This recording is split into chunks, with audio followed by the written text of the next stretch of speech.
Let's do it. All right. Good evening, everyone. Good evening. It's almost a normal stream again. Almost. Almost. Except for I'm in this very like white and tan room. I mean, you've got a mirror behind you. A mirror, yes. Yeah, we can finally check if you're a vampire or not. If I walk in front of it, but I mean, you have the power to do so. So I mean, I suppose if you choose not to, then I don't know. You'll leave us all wondering what are you hiding? Yeah, what am I hiding? Yeah, so I'm at family. I'm with family at my in-laws until Christmas Eve. So I just got up here this afternoon, like around 12:30, I guess. And I've already had way too much taco dip and like everything. Cookies, other Christmas treats. Yeah. Cookies and too much stuff. Too much stuff that, I don't need to be eaten.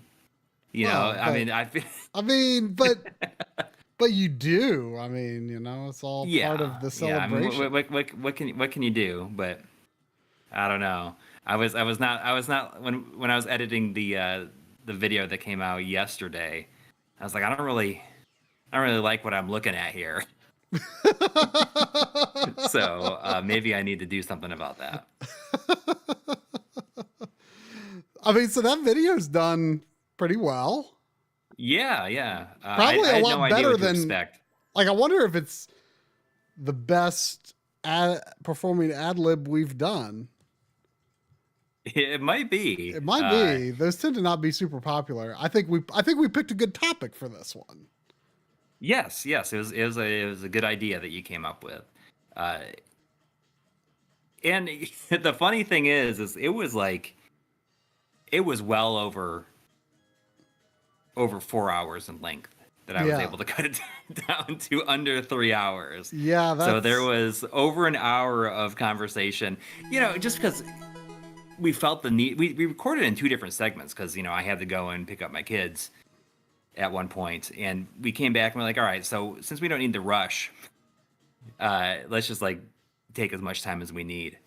And, it came out pretty good because of that, because it was very funny, and I cut out this whole bit about how we had everything post from the point where I said I just got back from picking up my kids. We had all that stuff, and we had less than 20 minutes to do it. Yeah. Originally, and we were like, oh yeah, we might be able to make it, and of course not. What were we thinking? There was a comment earlier that said something to the effect of I good list, but I can't even believe that you put the GameCube in the last spot. And I'm like, I responded saying, is this comment AI generated? Because we definitely did not. Right. Then next time I checked, that comment was gone.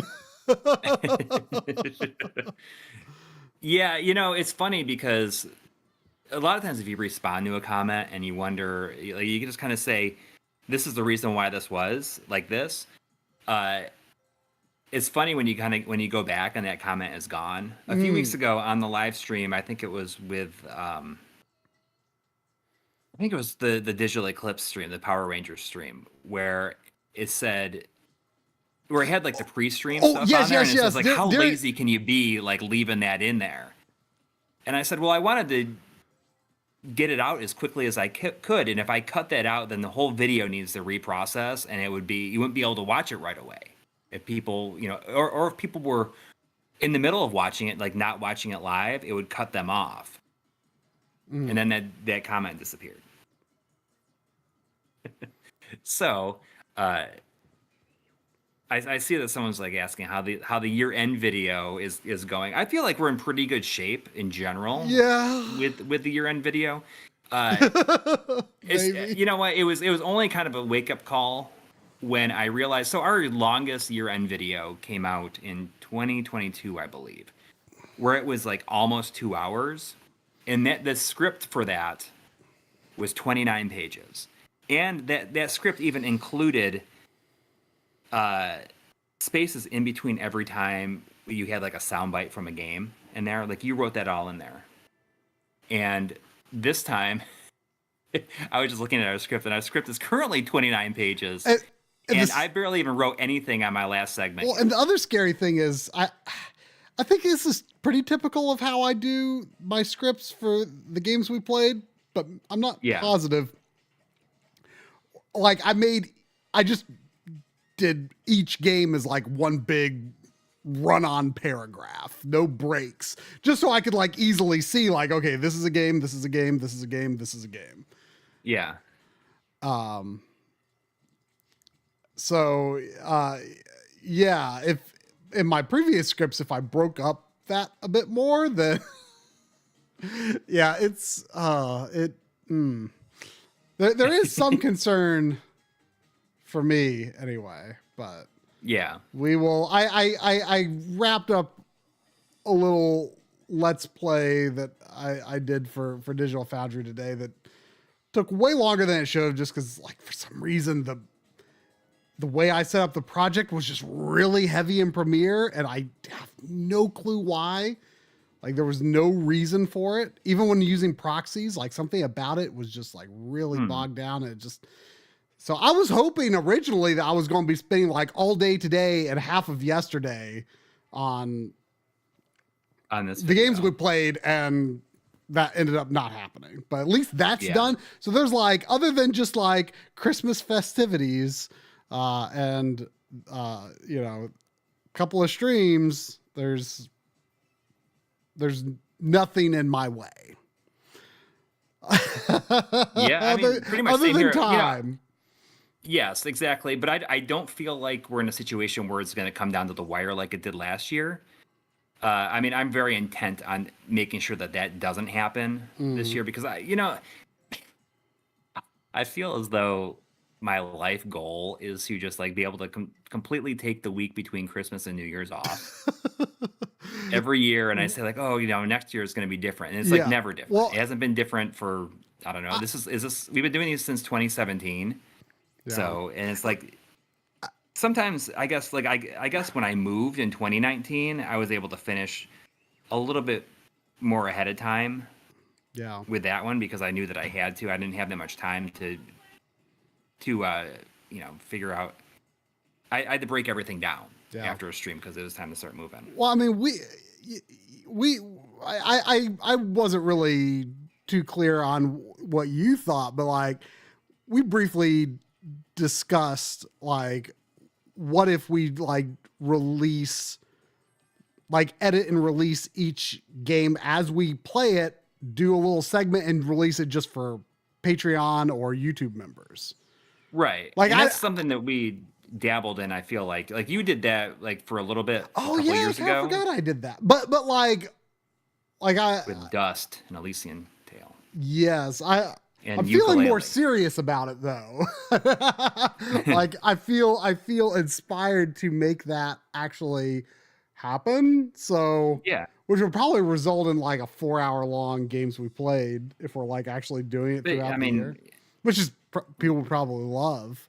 Well, you know, and it's like it's definitely like the difference between you and I. Like you like to, you know, you like to talk for a while about certain games. Then I'm kind of like, I just wanted to tell you, you know, like some basic thoughts and then move on to the next thing. I think it's fun to keep these moving, and I think that's why a lot of people watch it, is because A, you don't know what's going to be in it, and B, like it kind of moves quickly. It's just like a lot of random stuff that I think the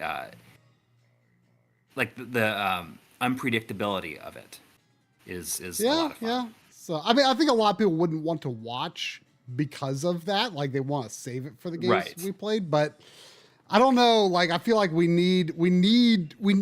I feel like sure I could edit those segments, but it would feel like a waste of time doing it when there's no need for it for another, 10, 12 months, right? Right. So like I feel like if there was at least the incentive of like releasing it to someone, patrons, that would motivate me to actually do them throughout the year. Yeah. So I don't know. Well, something to discuss. But in the meantime, why don't we play Blinx the Time Sweeper? Get Blinx in. Only on Xbox. So you're playing this on the original on the original Xbox, right? This is not backwards compatible, right? It is. The first game is. The second game is not. But I am playing it on my HDMI modded Xbox. I mean, I thought this game needed the power of specifically the Xbox hard drive to work correctly. It only works with but the I mean, Xbox all hard of drive. the backwards. I mean, I all know, of the I'm Xbox kidding. One models have hard drives. So Yeah. It probably would have had trouble on Xbox 360. So I've been playing this on the Backloggery stream. And just kind of show like the first 3 worlds were not that tough. And then like each world is like 2 levels and a boss. And somehow world 4 took me like 2 hours. I love how early 2000s that like that stage select screen is. Well, and something else I kind of love about it is like there's like an opening cutscene and I assume an ending cutscene, and there's just like nothing between these worlds. Like this is all like straight to the action. You just like beat one world and then bam, there's the next. No like preamble. No, it's pretty to the point, and I appreciate that. So World 5 was considerably easier than World 4. So now I'm on World 6. And it's interesting because you look at like World 4, like the developers gave all of these levels difficulty 2 stars. And I thought that was ridiculous. They were all very hard levels, mostly because this world kind of focused a lot on using bombs, which are a bit janky to use compared to other things you can use. And then, this world has, 2-star, 3-star, and a 4-star level. And they were, not easy, but considerably easier.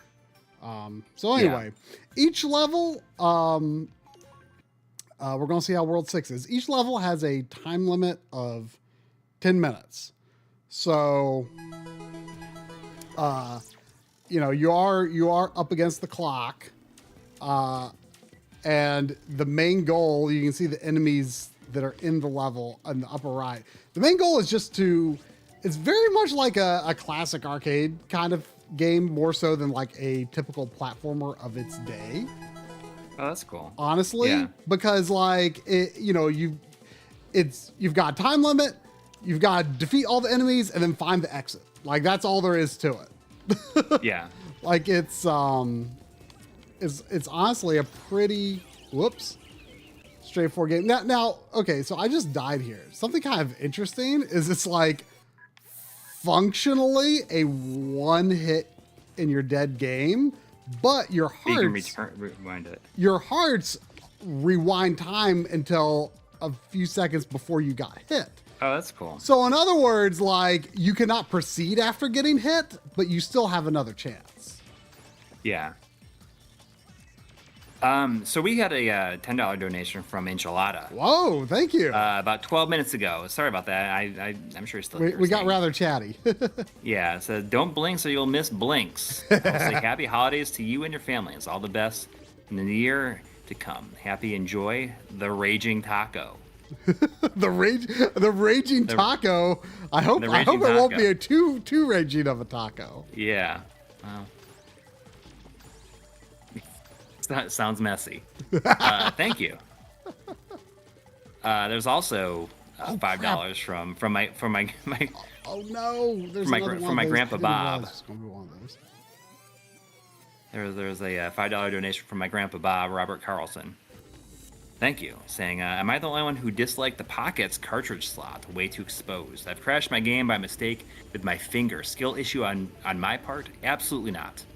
That is it's absolutely a problem. Yeah, I like the aesthetics of that, but I can't see how functionally it could be. Yeah. Could be considered a problem. Gosh dang Yeah. it! These. Which is why even if I had like the cartridge or something like that, I would just play stuff on the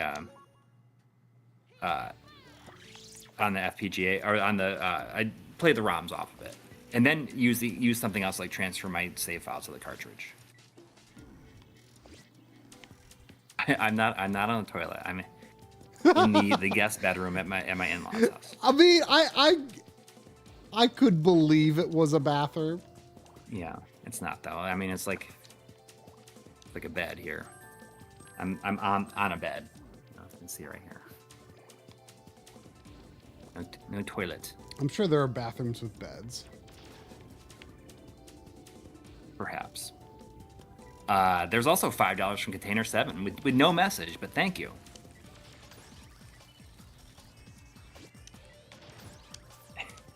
Robert Carlson says, console game discussion is over, folks. Turns out they're all technically computers. Speaking of which, it's funny because we totally forgot to put the Steam Deck in there. And we didn't even notice. Neither of us even thought of it until like the video was out for like several hours. Yeah. And we also recorded it like a week. Yeah, we just didn't even think about how we and we like, you made all those images for at least 2 days before that. Yeah. And it's just funny to think about it in that way. But the reaction to it has been very pleasant because I was unsure how it was going to go. I feel like I came into that discussion extremely underprepared, and my speaking pattern like really annoyed me by the end. I would kind of blurt out a handful of words and then think about it, and then I edited around a lot of it. I mean, hence the over an hour cut out of it. But that is my main goal for the new year, is to just become a better speaker again. And one of the things I was thinking about, you're talking about releasing the games you played segments to patrons. I was like, I'm going to make a return to doing the video log type stuff, because I think that really helped me just compose my thoughts and get everything out in a concise manner, like when I'm on camera.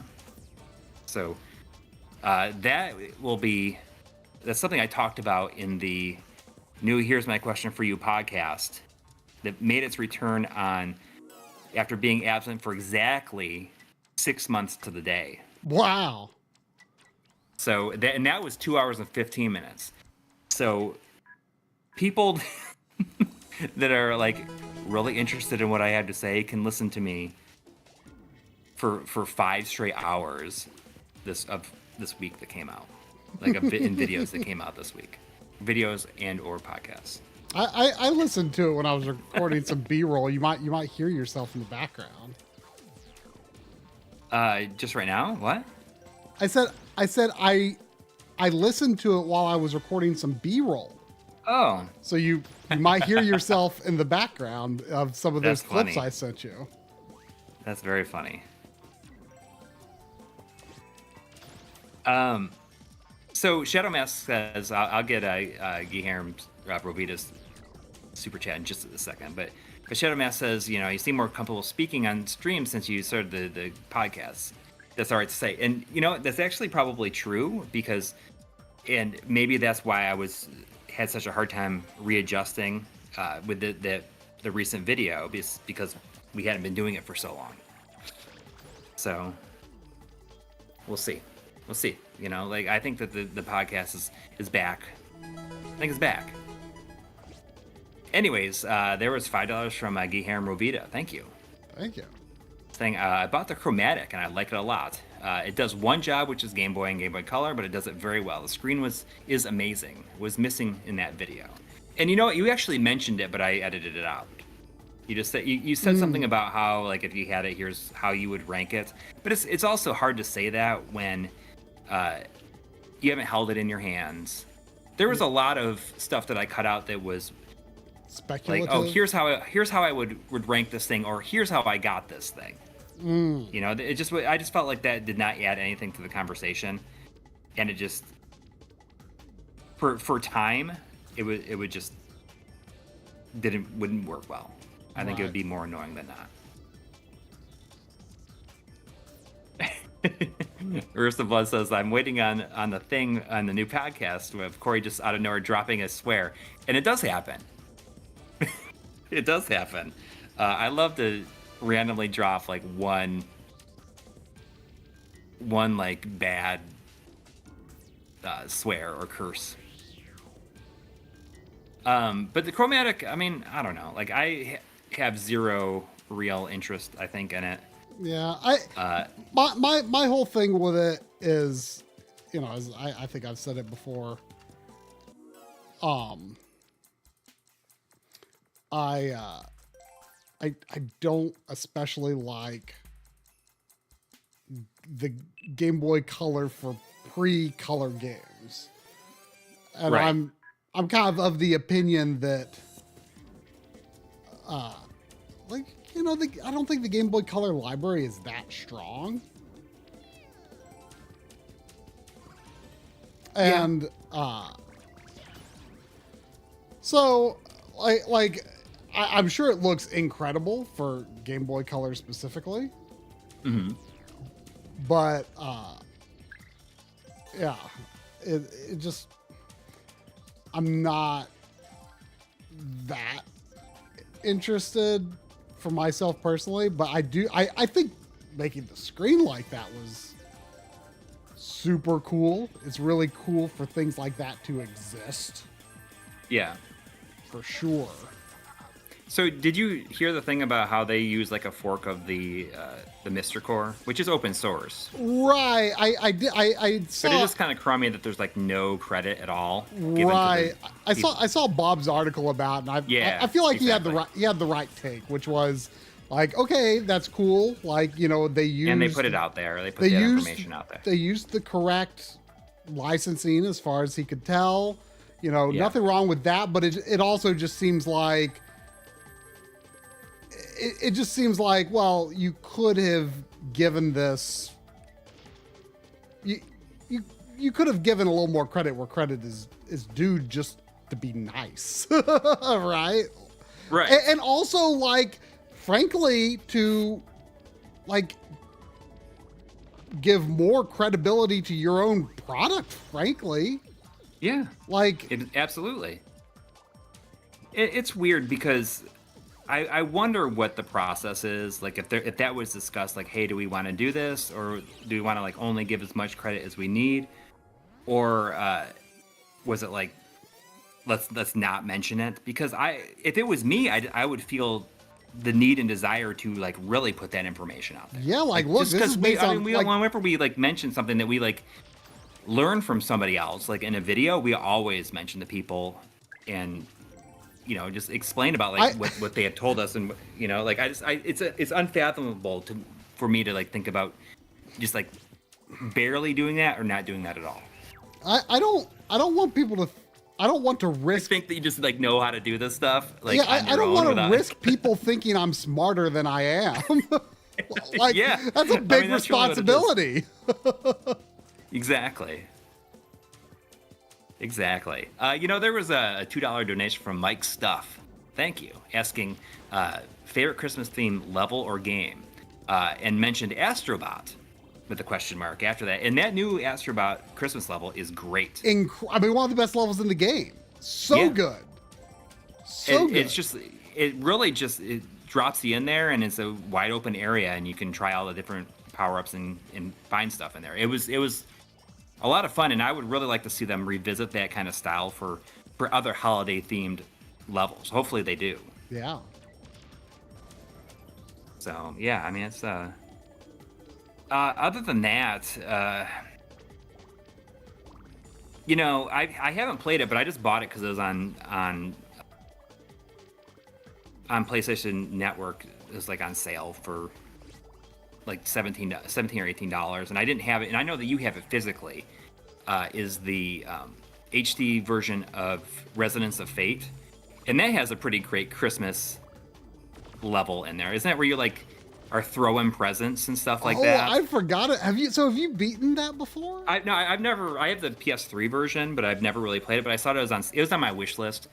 A lot of stuff on my wish list was on sale with this most recent sale. So I just went through and like, I'm just gonna do it. I'm just gonna get this right now. And I think it was like after a while I was waiting for the video to render, and it's like, all right, so I'm just gonna indulge in some retail therapy, or I guess virtual retail therapy, and got a bunch of stuff that was on sale on my wish list.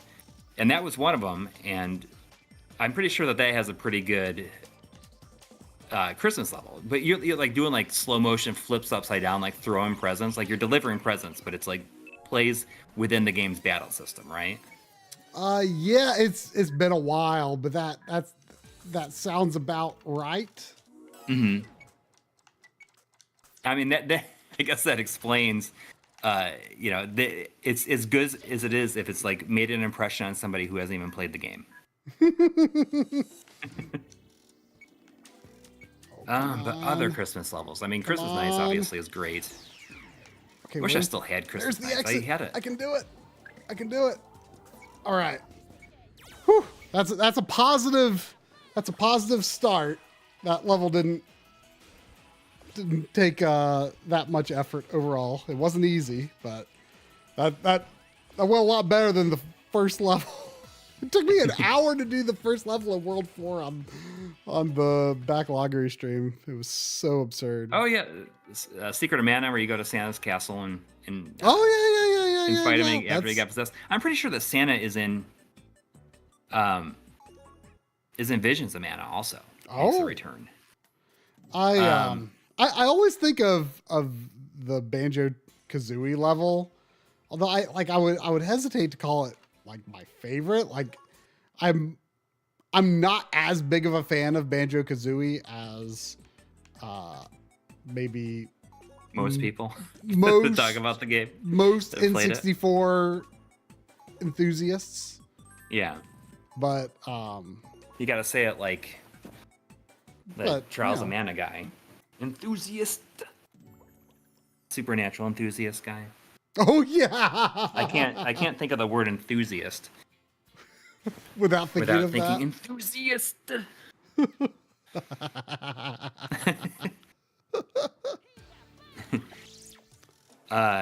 sweep begins. But is there a Christmas level in Banjo-Kazooie? Yes, there is. So I always think of that, although I would hesitate to call it my favorite. I mean, that I would say if only I could remember it, that I do feel like that that Resonance of Fate must that's probably a pretty good bet. But also Santa and Trials of Mana, that's a good one. For sure. I mean, I always liked the Christmas time in Phantasy Star Online. Oh, so was that first shot? Yeah. Like, like anything like online is good too. I'm sure they do it like in Final Fantasy 14. They do it like the opening shot from that of your. Oh yeah. That's from 14. Okay. From the sponsorship. Yep, that's from 14. Yeah. The music was from I Am Setsuna though.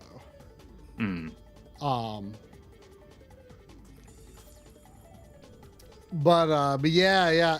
I mean, I actually like, I don't know, like they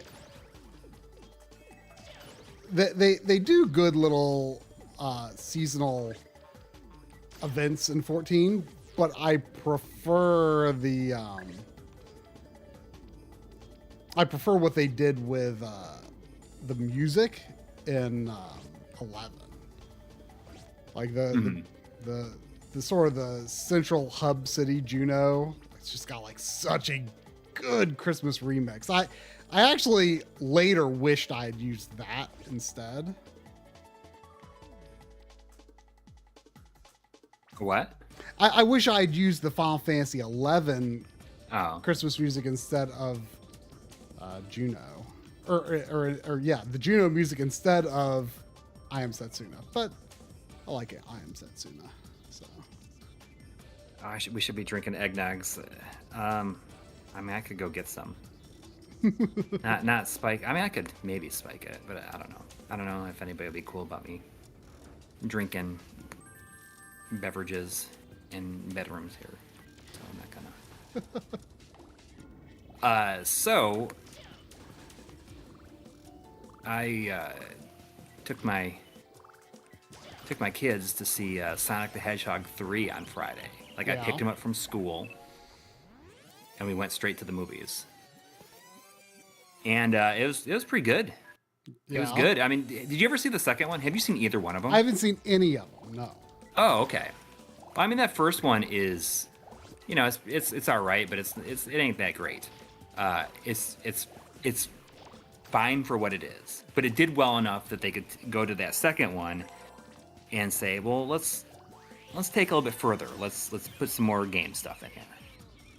And they did a great job with it. And then this one just, you know, like, each one makes more and more money, and now they're just like, all right, we're just going to take the inhibitors off, and you guys just do whatever you want.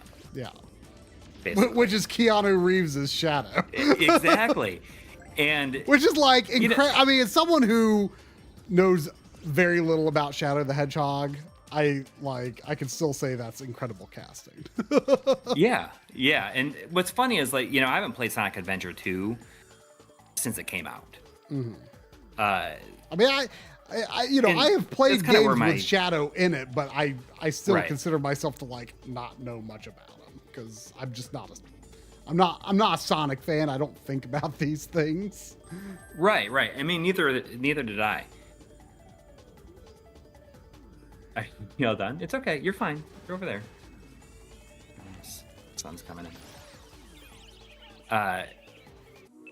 Yeah, you just said hi. You just said hi. I was just talking about us going to see Sonic 3. Yeah. Huh? There he is. Saying hi. He's got this. He's got a Nerf gun. Okay. All right. So yeah, that's good. Hey, can you close the door so that? Thanks, buddy.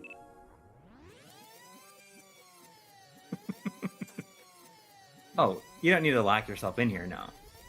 But what is funny is that, you know, my Sonic knowledge basically ends with Sonic Adventure 2, and I don't even remember anything from that. But I just found myself like, I really enjoyed the movie. I thought it was a lot of fun, and I think that you should definitely check out those first two. I'm pretty sure that I have them on the Vudu. I mean, I fully intend to watch them. I just haven't gotten around to it. Yeah. But it did really well, you know, so obviously there's a fourth one coming.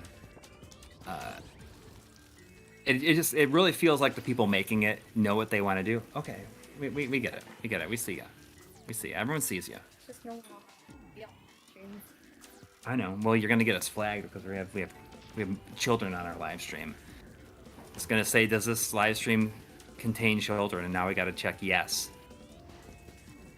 Did he just ask you that? No, but I'm joking right now. But you know, the more time you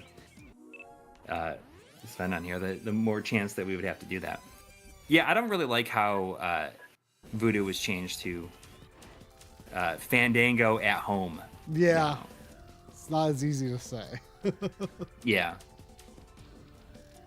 Why am I not in the basement? Because I'm not at home. I am visiting. I'm with family. We're at grandparents for Christmas. There you go. Monty, what is your favorite Christmas themed level or game? Are you gonna say that it's Mariah Carey in Fortnite? Okay. No. Well, I mean, is that? Huh? Okay, well, then you just. Someone just said that you have a sick Dragon Ball Z shirt. Thank you very much. I appreciate that. All right. You're goated. Whoever said that. Yeah, there we go. All right. Go. Bye.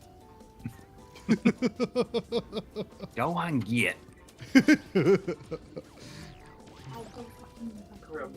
That's fine. That's fine. It's fine. Okay. Can you, Monty, back up? Go. God. Right. Yeah. Congrats. Congrats on being goated. Swordless Link. So yeah, Mariah Carey actually is in Fortnite. As if I almost don't find that surprising, but no, he doesn't need to hang out. There's a lot of echo in here. Let him stay. Yes, I think that. So yes, you can buy her skin, but I was like, oh, that sounds kind of fun. But then I found out that it was it's like $20 for just the skin. Oh my gosh. Yeah. Talking about Mariah Carey in Fortnite. Go. I mean it. Go. Princess Fish Stick and la la la la Fish Stick are in it too, and Santa Chat. Santa. It's like 1,500 V-Bucks, which I think that it comes down to it's like close to like $20.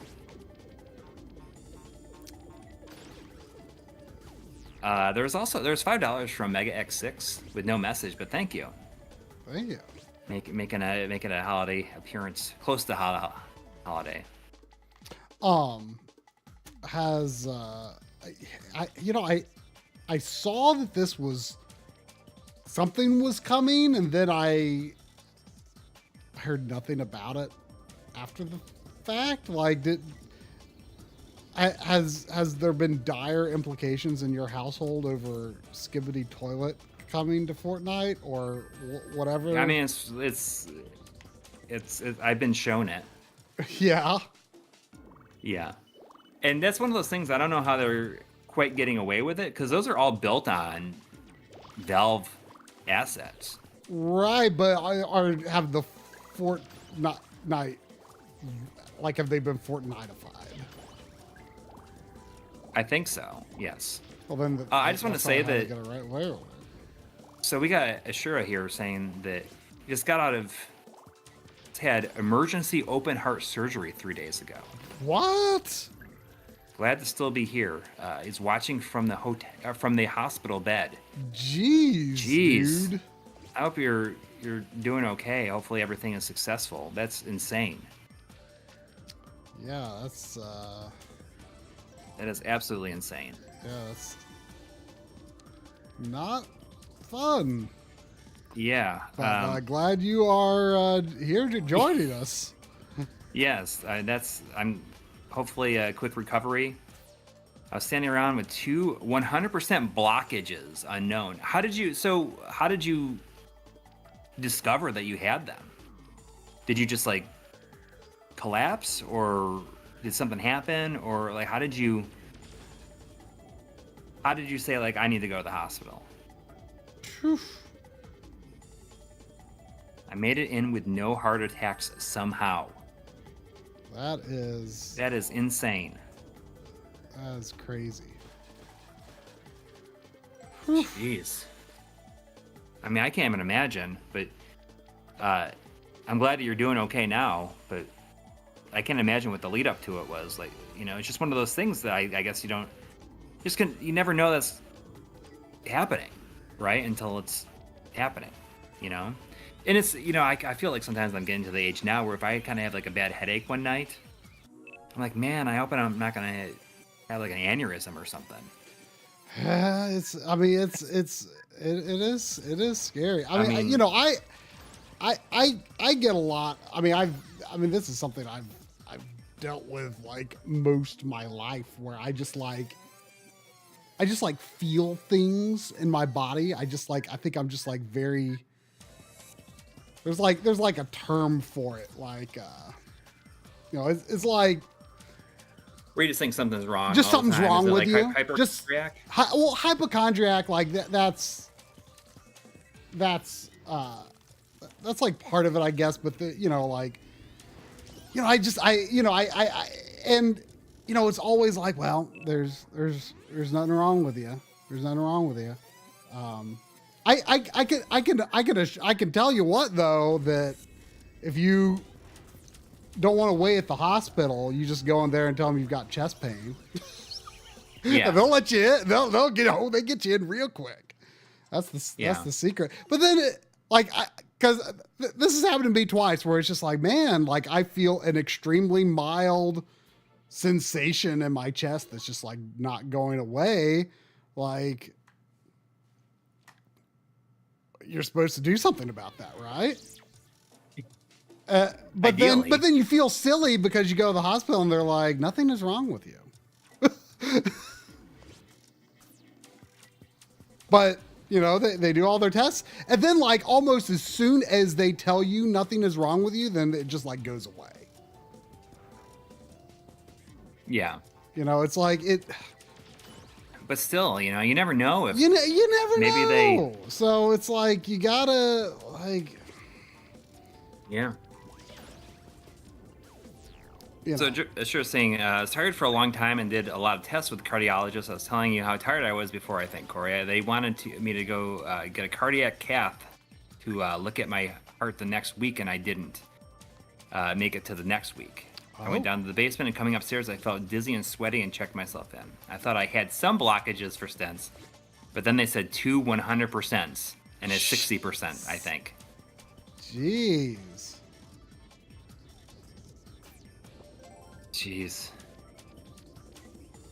I mean, it's just one of those things, I guess. Like, if I think about that a lot. Like, I wonder how. Hey, can you? No. It's a serious discussion right now. About, I've thought about. Like, I don't know if our generation is like, I'm just gonna like power through it. Like I know that like older generations were like, I ain't going to the doctor for anything. But then I wondered if like our generation will be like that. But then I think about it and like they'll probably just power through it too because they don't know if it's gonna cost them $15,000. Well, yeah. Right. I mean, and I think that'll luckily, and really that's like what they want us to do anyways. Yeah. Yeah, I mean, luckily the time that the last time I went in because it was just like, well, I don't know what I should do, and it was nothing, and it's like, luckily I got away with that, not costing much of anything, Right. But it's like and like.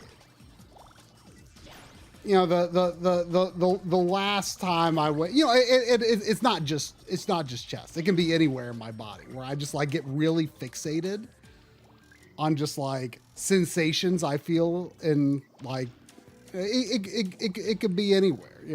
The most recent thing was and it's really kind of an ongoing problem is my bowels. Like I'm like, man, I just feel like my bowels ain't what they used to be. I should probably get a colonoscopy. And then it's just like... Well, I mean, now that you're 40, you should start getting them like yearly. Well, yeah, but I went to a gastro, whatever you call him, and he's like, you don't need this. You don't need that. Come on. They should be telling you that you need that. Well, now. Well, they say they start. They say they start more at like 45. Okay. I was actually surprised though because they had done like a CAT scan a while back and stuff like that where so they had various proofs that there wasn't anything wrong with me, right? But yeah, like he's like well you really need to just go to like counseling for like OCD and anxiety, which I don't deny he's probably right, because I mean because yeah I feel that way often. I mean about various things. That's just like my current fixation. Yes, it would probably be good to get get help. So I just don't like think about, I definitely get into these phases where I know that there is like a 90% chance there's nothing at all wrong with me, but like, I get into this mode where I'm just like, gosh, I'm probably dying. Yeah. You think it's like anxiety? I mean, and I've been that way. that Like there's- I started getting these fits of this like about when I was 20, where I would just I would just need assurance from a medical professional every once in a while. There's nothing wrong with me because like I feel somehow very sensitive to just like sensations that could be in any part of my body. Yeah. Well, I see. Like Retro There's Morgan never saying been anything wrong with me. Like nothing bad has ever happened to me. But the thing is, it's scary about it. It's like, okay, like maybe you, get counseling for OCD or anxiety or whatever. But then like, live long enough and eventually you'll be right. Right? Yeah. Eventually you're right. going to be right. Something was wrong. Yes. So it's like when do you? It's such a horrible thing because it's like when do you listen to that and when do you just like be like you're fine. Exactly. But it could be. I mean, therapy. Like I feel like if you can get it, you should get it. Even people who don't really need it, quote unquote, need it. Well, I mean, that's what it only helps. Well, it's only a good thing. That's what the gastro whatever you call it doctor said. Yeah. He's like, I consider that. I go, my wife goes. I'm trying to get my daughter to go. My dad goes. My mom goes. It's like I just consider that like part of existing in this world. Yeah. I mean, being part of like this world that is like super stress inducing at almost all he's like, points in that's time. It's just like, you schedule that as a regular thing, just like you do gain an oil change or something like right. that. That's just it's just something you do. Yeah. He's probably right. I just haven't gotten around to it because looking into it because my insurance this past year has not been very good and I'm pretty sure I'm going to be on a better plan next year. So I'll look into it then, but I don't know to what extent that stuff is like really covered, Yeah, Russia Morgan says you should probably try some THC or some CBD. And honestly, like the worst that can happen is you spend 3 hours playing Power Wash Simulator, listening to Yacht Rock, which like happened to me the other night, several hours.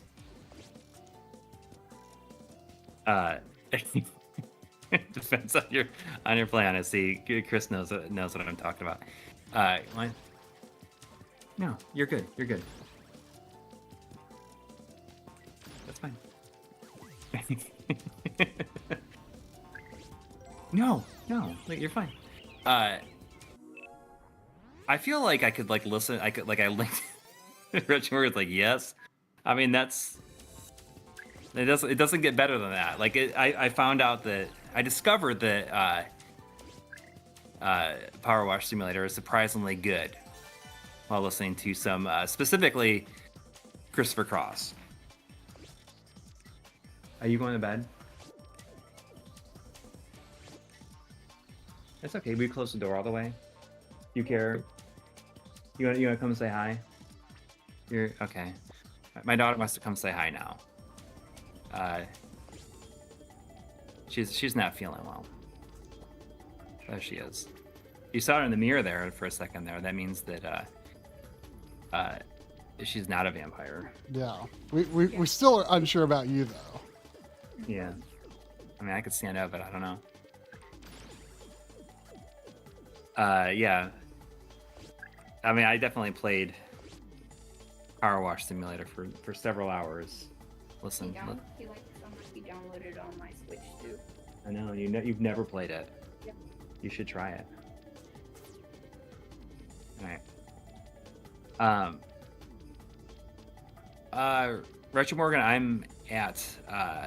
I'm visiting family.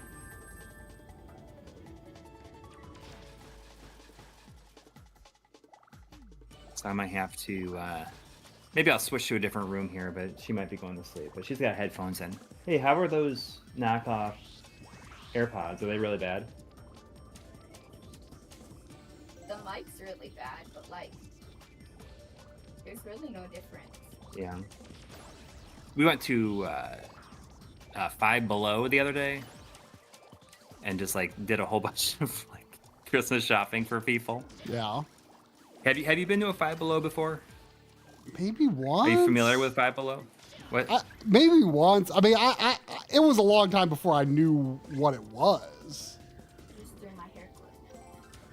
Yeah, I mean they just have so much stuff in there, and the thing is that place it's like completely trashed all the time.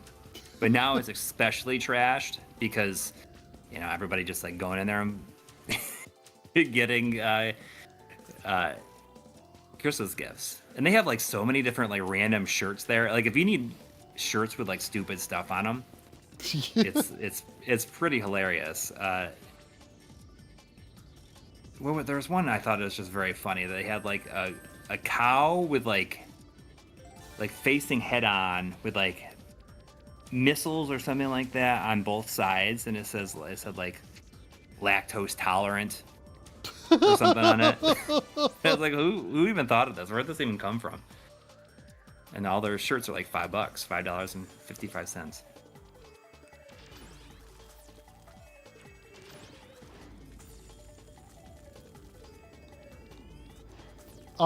But I think like I had definitely seen Five Below, but didn't know what it was, and I want to say the first time I became aware of what it was when people were talking about like $5 Star Fox Zero being in there. Yes. Which I mean, I got funny on day one, so is like years and years ago, and this like I don't know if this is like true or if this is like the right one that they had. But I went in there and they had like a whole stack of $5, like one of the 3 Yokai Watch games for the 3DS. And like, if I wish I remembered, if it was that third one, can you imagine? Because that third one is super pricey. oh wow. It's like really rare and hard to find. But can you imagine if there's just like a big stack of $5 Yokai Watch 3s at Five Below that I was just like, I don't want to get that. I mean, I couldn't have even told you which Yokai Watch was rare or that any of them was rare. I mean, I've never played any of them, but I just know that third one is the one that's like real expensive. Yeah, I tried the demo for I tried the demo for oh gosh, I hate finding these things. I tried the demo for probably, I don't know, it was probably the first one that came out here, and I just I don't know. It didn't do much for me. Yeah. Well, let's see here. So Come on.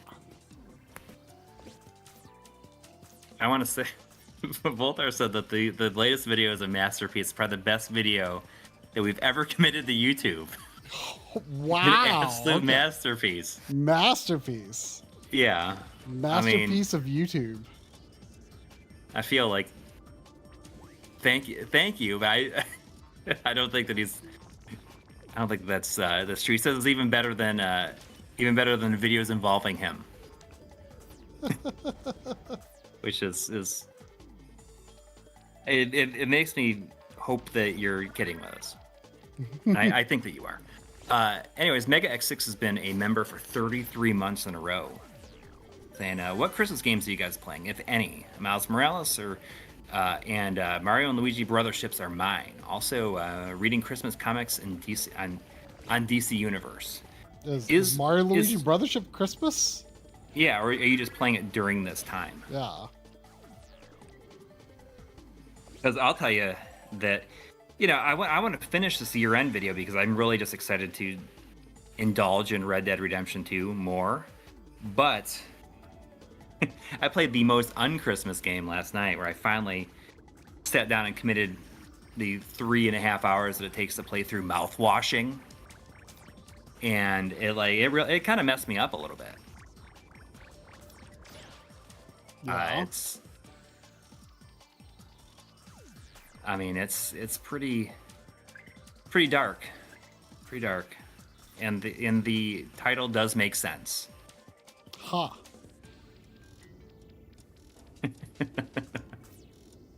I have a whole section in the year-end video where I talk about like, I don't want to call them walking simulators because I don't feel like that does it any justice. I feel like that sounds as though it just makes them sound like they're not very good or something like that. But I feel like interactive stories is more of a better way to describe them. Oh crap! You gotta be kidding me. There's no junk over here?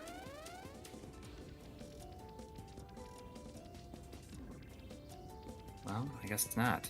There's some monsters left, though. I'll tell you that. Is there no way to... Gosh, dang it. Okay, so Mega X6 is just playing Mario and Luigi Brothership during this time. Yeah, I wish... I mean, I this is so stupid. Like, do you know the twist of Dragon Quest 3?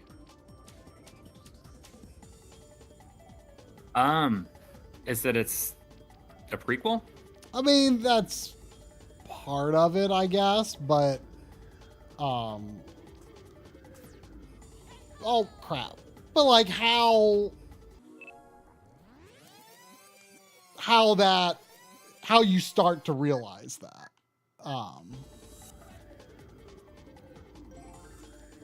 But anyway, no.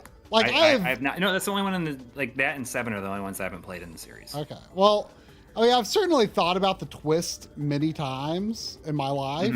I mean, I beat the NES version. Yeah. And for some reason, like the entire time I'm playing the HD 2D remaster, I just you forgot about it. I just don't even think about it. Like it's certainly something that I have had plenty of awareness of. Yeah.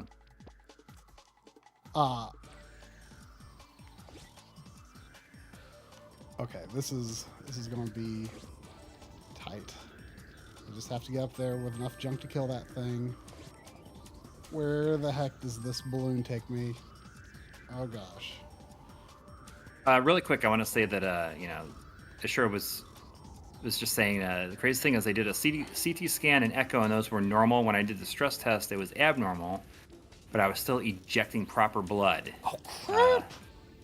Said, turns out my arteries clogged slowly and the veins around my heart enlarged so slowly so that that's what saved me. That's insane. Wow. Do you I'm sure once you're out and you have time to have properly let this sink in a little bit, do you feel as though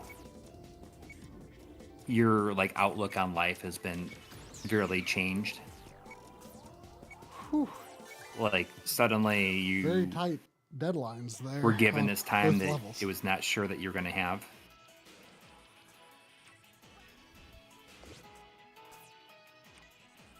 Okay, saying, oh heck yeah. Feel so lucky. Good. I mean, not good, but that's a good outlook to have.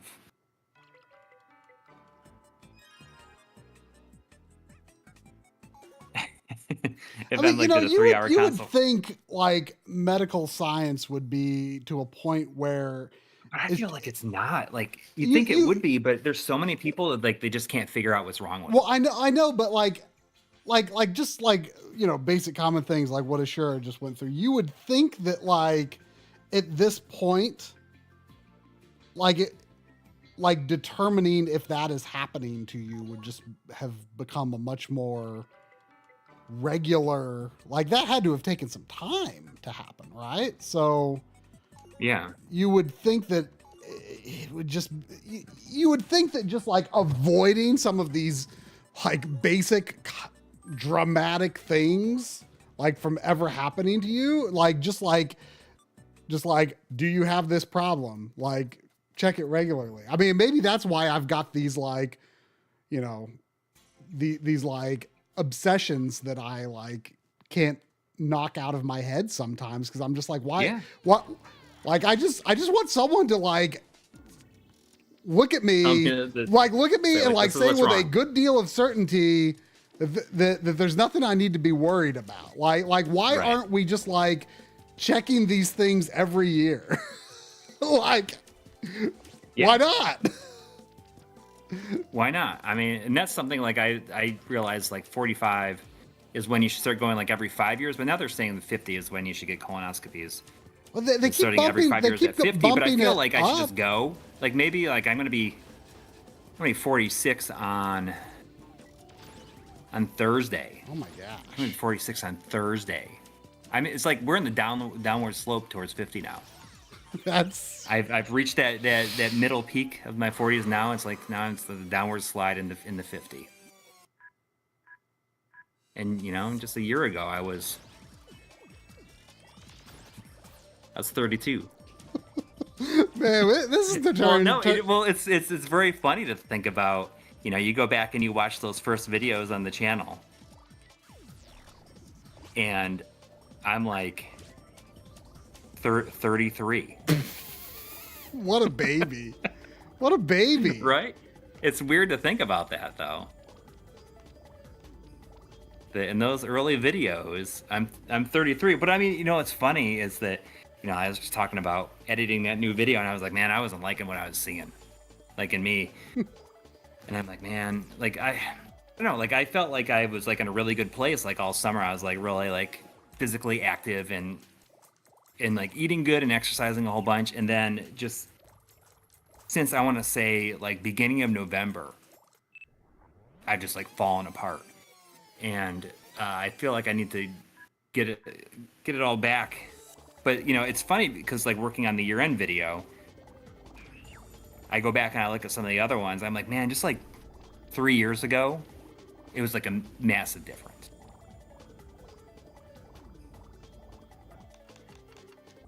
I know. I'm not. It's just the background here. It's just the bedroom here. Oh, I don't know if that's going to work. I don't like the record functionality very much.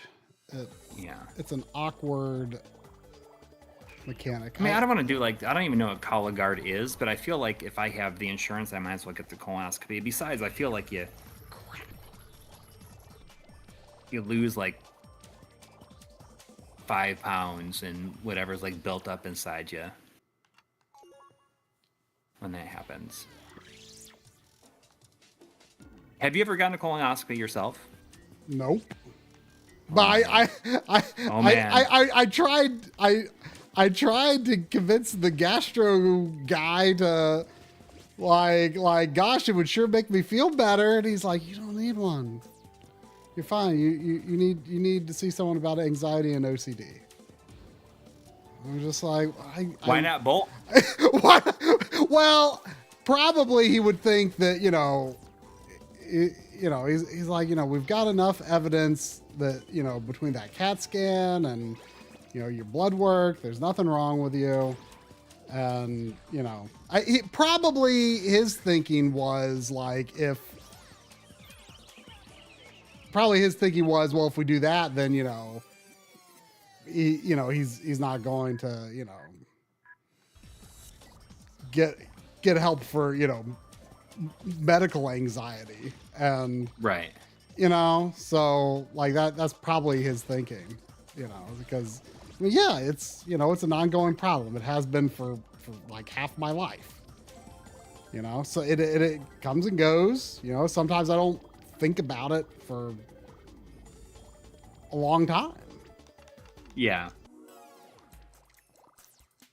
And then sometimes I just like can't stop like obsessing.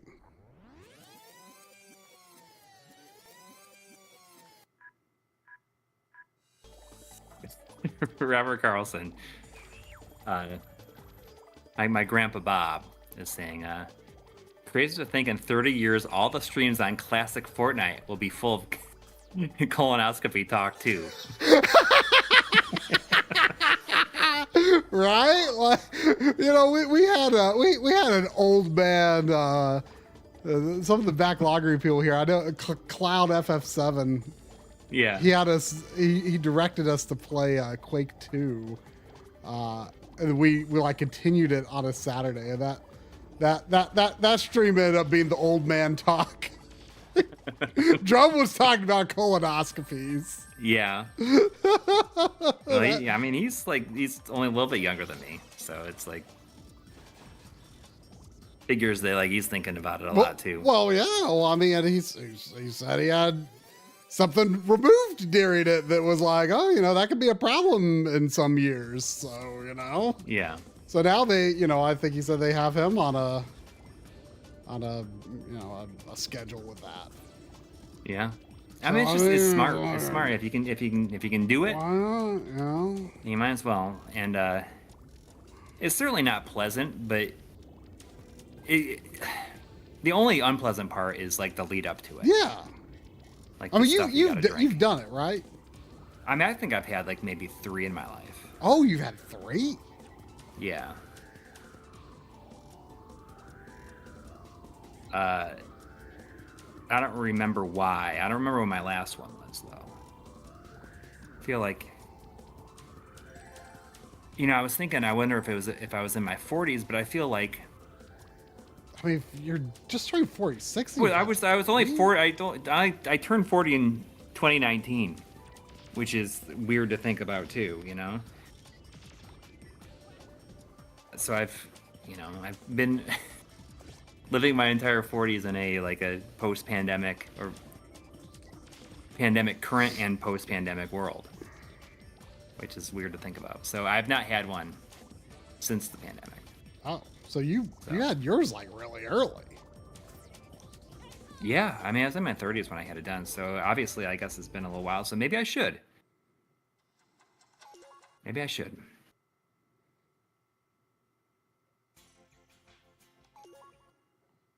I see Fun Explorer Games is asking, what should I do with my PS4 Pro now that I have a PS5 Slim? I would take it and drop it out the second story window. It's frankly pretty useless. Yeah, but I mean, why not? Put it on a different TV. Or you know what? Trade it in or give it to somebody who doesn't have a video game system. I mean, the most useful thing about it is if you don't have like the PSVR 1 adapter. Yeah. Which, you know what? I actually just got one of those. Yeah. They stopped sending them out for free. I feel like it was like the beginning of this month. And I was you couldn't do it online. I had to call them and do it. Old fashioned. Yeah, I had to call them and ask for it, like, you know, call their customer service. PS4 is a PT playing doorstep. Kills me that, like, I deleted off my system. Oh, wow. I occasionally, if I do have my system on, if I turn on any version of my PS4 on, I will just try to download to see what happens. Yeah. It's like, what if sometime it just, like, randomly triggers and works? Oh, no. Oh, my gosh. Noted, I'll throw it out. Or you can just donate it or something. I mean, something that you'll see when I do my tour stuff is that I think I've kind of got my PS4 Pro set up in kind of a neat way where I just put the PS4 camera on top of it, and it's like not facing a TV or anything like that. It's just, in other words, I can use that camera for PSVR 1 functionality, without needing to without needing to like have that stupid camera like in the front and center of like a main entertainment setup, because it's like, well, I don't actually need to see the TV to play that, you know. Mm-hmm. So why not just put it anywhere, really? Yeah. Right? So Why not? I think what I did with it is pretty neat, actually.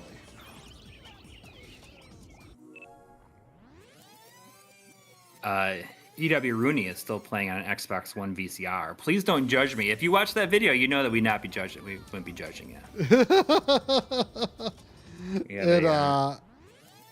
There's nothing wrong with playing a system that's so stupid looking that you kind of love it. Yeah. It's a tank. It's a half empty tank, Yeah. but that's okay.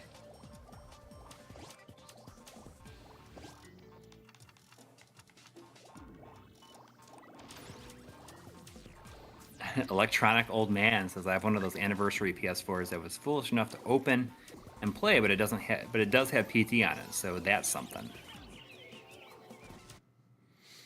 One of the like the 500 million or something like that systems. One of the small little irritating things about this game Is the rewind function. is the really long invincibility frames on most enemies. Oh, Like you just so feel is it like kinda you're sitting around forever waiting for them to stop blinking. That wasn't there a similar situation in the in the Conquer game, like the yeah, where maybe. you had to like wait, time out your strikes because they had so long of invincibility frames. Yeah, I mean, at least it's duration of very frames. clearly communicated here, though, because they flash, but it just takes so long. You're just, and your ammunition is frankly pretty valuable a lot of the time, so you don't want to just like be shooting willy nilly. Yeah, there's $5 from EB Chill 2. Thank you. Says, tackling ukulele in the impossible layer this week. Tried, did you end up beating it eventually? Awesome. Happy holidays, everyone. Funny And that story is, about you did not. Funny story about that. I'll go ahead and spoil it. It is. Oh, I'm not going to make it. Oh, I'm not A gonna pledge, make right? it. Crap. I've spoiled it now. Yeah, it's gonna be one of my pledge games because I freaking loved it. I covered it in 2019, which was the year it came out. Because I felt like I had to include it because it was like one of my favorite games I played that year. But like I did not actually beat the impossible layer. But you will in the coming years. And I think that some people are going to be disappointed, perhaps, that we decided to change our pledge list to only 5 games. 4 of which we pick ourselves, and 1 of which the other then- picks for us, Yes. which is fun.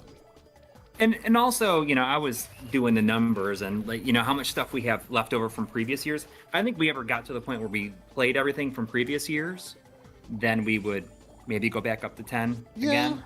But it also kind of feels but 5 like feels more oops, manageable. it feels like 5 was maybe always the right number to begin with. Yeah. I mean, and especially with like new releases and things like where you feel as though you want to play it right away. Mm-hmm. And the thing is, with those pledge games, we shouldn't feel like guilty because we're not playing them. And I think, we still have like so many pledge games to play. There was that it shouldn't feel bad about it. There were so many good opportunities for me to do them this year.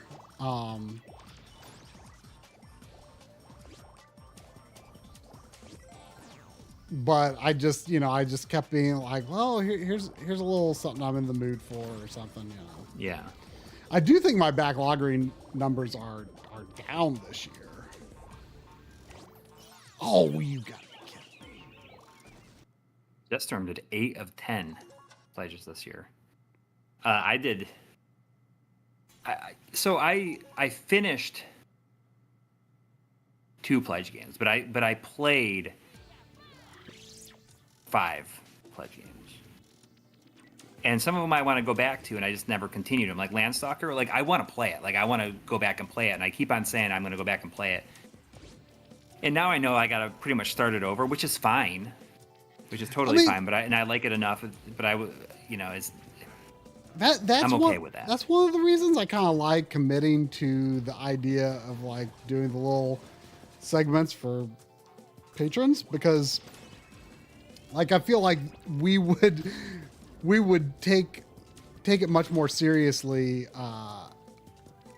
like going on and finishing games that we start on a stream, because it's like, oh, like I want to finish this, and I can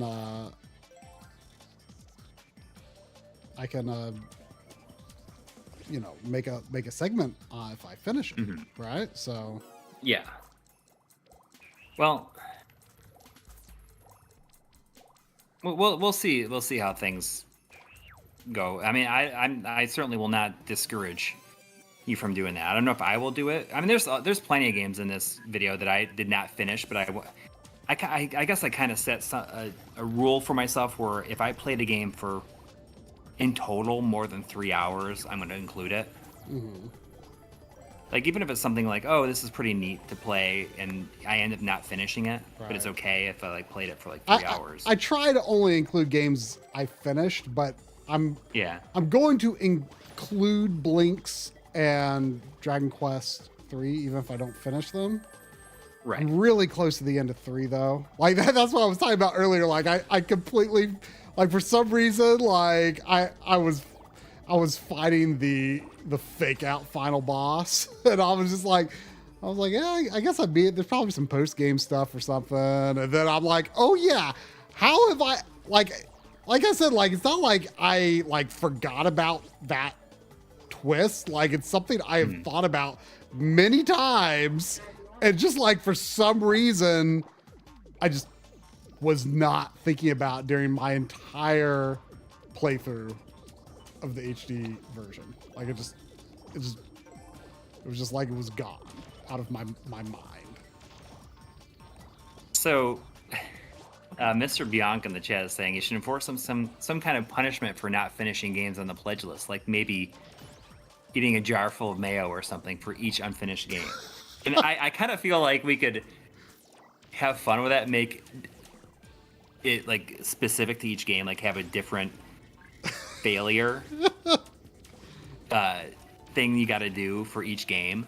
Like, oh, if I don't eat this, or if I don't finish this, I got to I don't know, I got to donate, I don't know, my PS4 to Goodwill.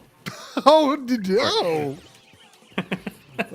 Or just like, make it so like really scary not to do it. I don't know. That's for another year, I'd say. It sure says eat a jar of mayo. We're back to heart attacks here. Or how about you eat a whole? You gotta do the 1 chip challenge per game. Yeah, but weren't those taken off the market? So you can still get them online. You'd be eating expired 1 chip challenges. Yeah. No, thank you. Or you got to eat a full bag of the blue colored Takis and go out and walk around in public with like whatever like blue stuff you get on your face from it afterwards and film it. I was trying to think a while back about like you were talking about some just like packaged junk food that I had never heard of, and you're like, oh, they're just in the chips section of every. Oh, are you talking about Takis? Was that it? Taki, yeah. That might have been. I mean, they're all like fried, like little tortilla chips just rolled up. Oh, okay. I still remember Chips Challenge. You know, it'd be funny would be to play Chips Challenge while doing the one chip challenge. Oh no. I'm not gonna do it, but I mean, I'll never do the one chip challenge again. But I do see that the Zane's Dad saying do a hot sauce stream again, and I am not opposed to that. I feel as though if it's something within reason, as long as it's not like one little piece of thing to eat, it's not like a gummy bear or a chip. I'm not opposed to that.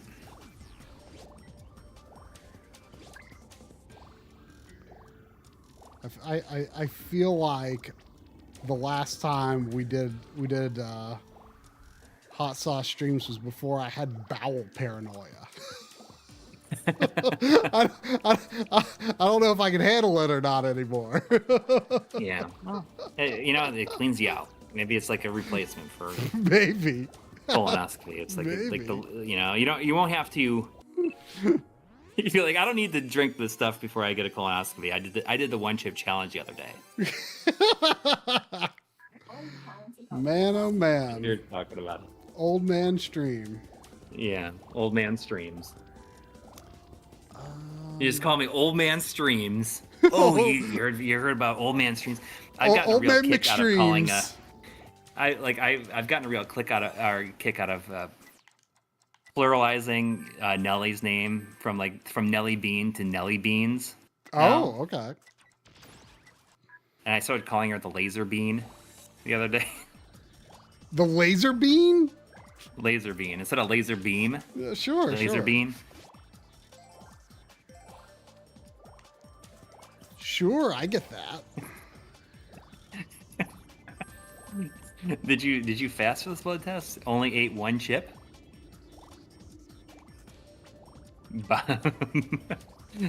Bowel paranoia.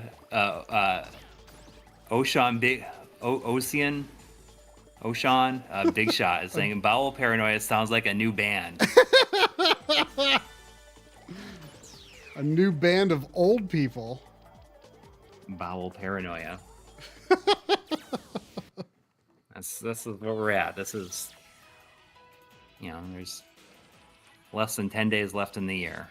This is how we wrap it up, I guess. All right, One type of medical three exam levels per an hour. pledge broken. What's that? I beat 3 levels in, well, I guess a little more than an hour. Not too bad, but we got boss now.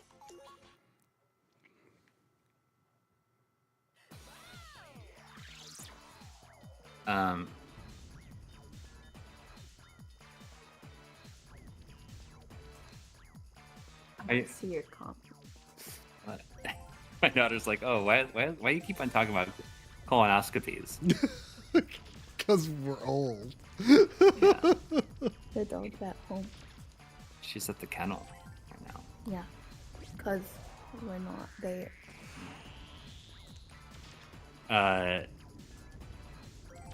can't find it now, but someone was just saying that we should do one medical exam per pledge. Oh, yeah, as a clean chain saying one type of medical exam per pledge broken.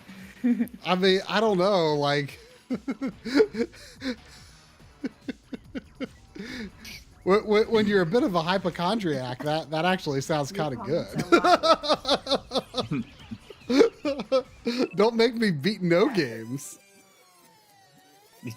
Yeah, like it actually benefits us to like not beat any of them.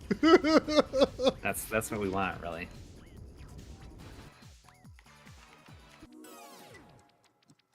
Yeah, I mean, we got to have, as long as we have like medical insurance. But yeah, so I think that people might be a little disappointed that we're only doing 5, but I think it's okay. It feels more manageable unless, like you need to just focus on this kind of thing. Because there's so many times where I was ready to play things this year, and it was just like, I don't feel like it right now, or this thing came out that I want to play, and I end up playing it for 100 or 80 hours or something like that. Something silly. I mean, that's how it was with, like Rebirth and stuff. And I feel like I beat one of my pledge games before Rebirth, and then one in October. There's all those months in there where I could have been doing the others, playing those other games, but gosh dang it. you know, then Stellar Blade.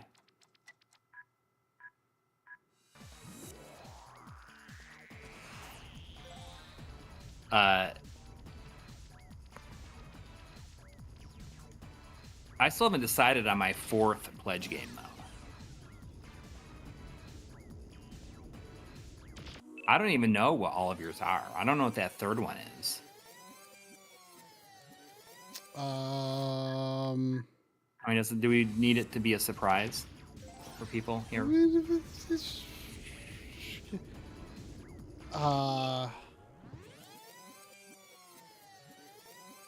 I mean, I've discussed some of the options with people in Discord. Yeah. I mean, it's kind of fluid. Have you recorded that voiceover yet? I haven't, no. Well, and it's So going to be... it can still change. I mean, it's going to It be can an still change. on-camera. Yeah. I mean, I'm not 100% sure I can remember all of them off the top of my head. I could tell you because I'm looking at the script right now. Well, okay, I'll say what, you know, what the ones I am currently considering, but probably won't change. Mm-hmm. Tomb Raider 1. And not the remaster. Like Probably the original, not. original. Probably not the remaster. Wait a second. I thought I did. Wait. I want to say that Stefan, it says that Stellar Blade is a surprisingly short game if you only go for the story. However, I played it for almost 110 hours, so I played it for 82 hours, and then I just I downloaded that and tried out that Christmas update, and I didn't realize that they added like a whole camera thing to it, like a photo mode. And usually I don't even care about it, but I said I just wanted to kind of try it out, and I just spent more time than I probably should have in testing out the photo mode. Testing out the photo mode.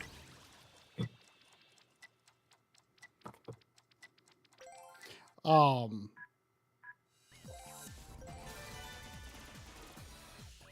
forget.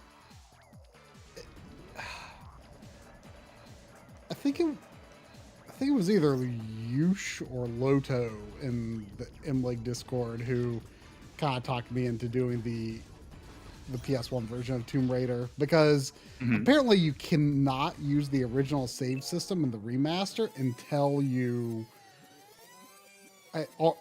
finish it. Which oops, I did not. I might have to move to a different room here. Oh, I'm doing record. I did not mean to record. No, Stellar Blade is going to be my game of the year though. I don't know if that'll be. I think so. I need to move to a different place.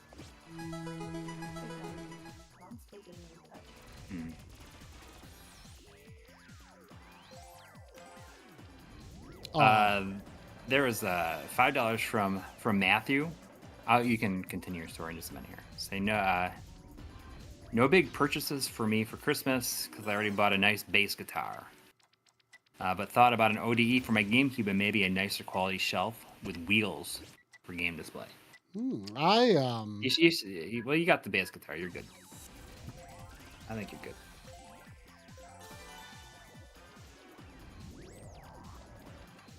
Yeah, oops, that is not there's. It's invincible right now, I think.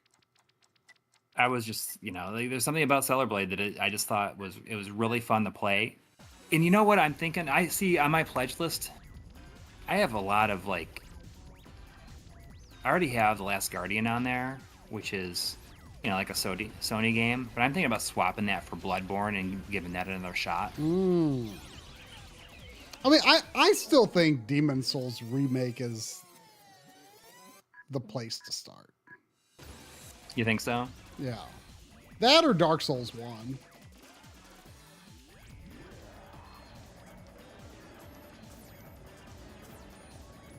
Bloodborne is a little faster paced than Dark Souls. Oh, then Dark Souls or Demon Souls.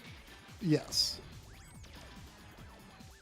It's very funny to me because I've been thinking about how like Stellar Blade is a fast moving game, but the combat is a bit more slower paced than you'd expect. Right. I noticed And that when I feel like tried I've been the demo. slowly like ramping up to getting into those games more and more and more. Mm-hmm.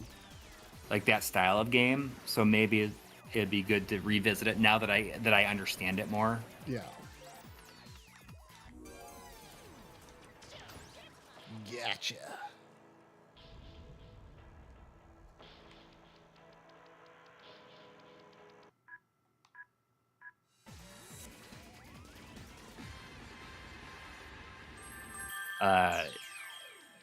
So you are suggesting that I play the Resident Evil 4 remake. Correct. And Which I think it's surprising you haven't gotten to it. Yeah. I think I'm gonna have you play Yakuza Kiwami. Which I think is I'm I think it's a good idea. And it's not a super long game. It's much shorter than the other ones that you're probably. I mean, would you guess comparing it it's to. probably a similar length to Resident Evil 4?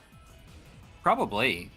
I mean, I don't know how long Resident Evil 4 is, but I would guess that, Yakuza, if you just do the stuff you want to do, don't feel as though you need to get into things too much. It's like maybe like a 25 to 30 hour game. Mm-hmm.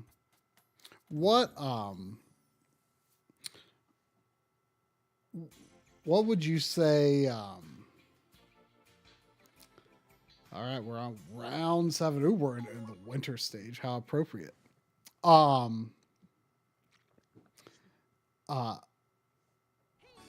Which came out for Yakuza 0 or Kiwami? Kiwami, I think, came out after 0. Okay. Because 0 is it's built on that it has that same combat engine where you have the 3 different fight styles, which I think you do in 0, but I can't be completely sure. But then Kiwami 2 uses like the Dragon engine, so it's a lot better, but is locked to 30 FPS. I see. But I think Kiwami 2 is very good. I really like that one. And I was thinking about how I was going to put Yakuza 5 on my pledge list, but I'm going to play that anyway, so I'm just not going to do it. Yeah. And I sort of want to just like play it, and I want to, if I feel the desire to play another one right after, I want to be able to do that. Mm-hmm. Yeah. I mean, I was thinking about how when I finished 4, I immediately wanted to play 5. And then I said I shouldn't play that because I have like other things on my pledge list that I should play. And then I didn't really play any of those. So now I think I'm going to just say 5, and then after 5 it's 0. So I will just go and do that afterwards if I feel like it. And you know what? Actually, like, Kiwami is or the first Yakuza takes place during Christmas. Oh, really? Yeah. So maybe I should play that like pretty early in the year, or maybe late. Or late in the year. If I feel I didn't quite get my Christmas fix this year. Yeah, I'm pretty sure that 2 does also, because it's exactly like 1 year after. No, it's okay. It's fine. You're fine.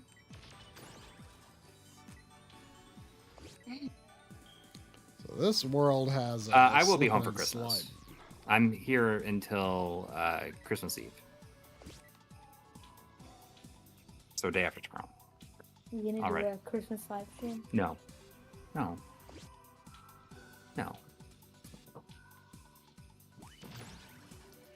I I guess our next one will be the 29th, won't it? 2 Yeah. days before the year end. Maybe TBD whether it even happens. Given if It's my birthday's on Thursday. Oh. Thursday is not a Sunday. I'm supposed to sing what? Oh, Yakuza 5 is also Christmas. oh really? That's cool. Because 3 is, like during the summer. But usually they all take place almost like a year apart, generally. Okay. Which I think is kind of neat because they're interesting encapsulations of like that year. Like starting with the third one, you get like a phone that has a camera on it, and he starts blogging. Really? I don't know Coury well, but he doesn't seem like a blogger. Although that's probably part of like the goofy side of the game. Yeah, well, that's why it's funny. Yeah. That's why it's funny, and he uses that. He witnesses these situations, and he learns from things that he learns like new moves from like seeing situations unfold, and he blogs about them, and he figures them out. Like, I could use it like this in this way. Does it do this thing in Yakuza 0? It does this thing where like you learn like the different moves, and like you see the guy do it, and there's like this wide shot, and it does this like quick zoom in on his face, and he just goes, "That's rad." Wait, or whatever he says in Japanese, but the subtitle says, "That's rad." It's great. I mean, that works. I might go in the other room. It's fine. You don't need the. I know. It's okay. It's okay. I don't think that's good. I think I might move someplace. Okay, I'm gonna relocate. Just give me a few minutes, okay? Man. Oh man. All right, I'll be right back. Yo. It's okay. Sorry. Okay. Let me just relocate. No. Too bad. I might have to use a slow or something to make it. Oh, come on. Whew. Doesn't really matter. I just need a place to plug in. Oh, you gotta be kidding me.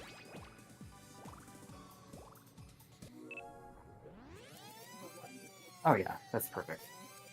I'll just do it. It's only got like an hour.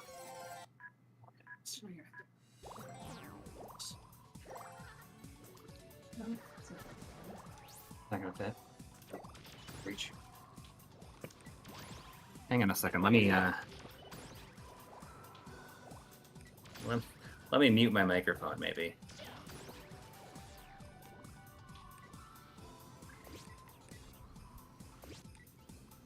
Coury has vanished. There we go. I've relocated. Sorry that you guys could hear like everything, right? Could you hear the entire conversation, I guess? Not. I could not understand anything. Yeah.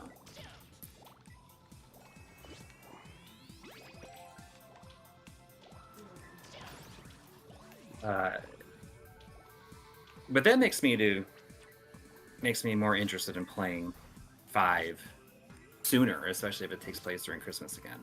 That's right, because now I think about it, Kiryu is like wearing a winter jacket. Yeah, I mean, right now I'm like, oh, I should play that early in the year, but like by that time maybe I'll be over Christmas. I don't know.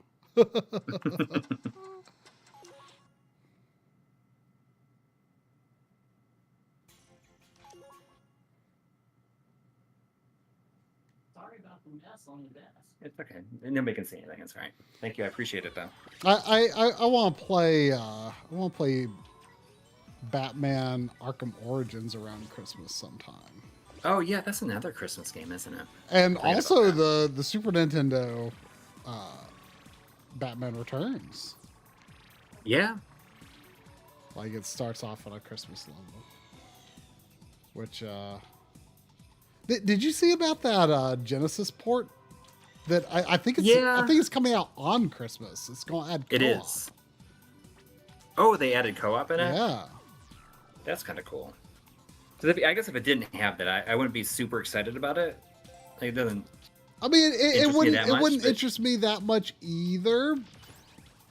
But that's kind of neat. But the co-op aspect, that's like the one thing where I'm like, oh, maybe that is how. So are they just like palette swaps, or is it like a whole new like reskin of the character into like Robin or something? Oh, that I don't know.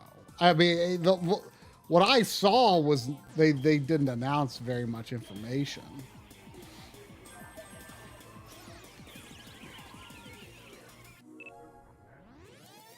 I should look it up.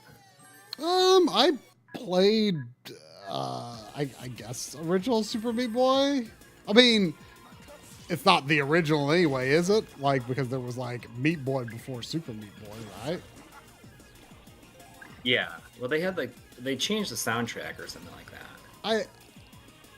I'm gonna be honest. I like strongly dislike the lead artist guy's art, like the Binding of Isaac characters. Like I cannot imagine wanting to exist in that universe.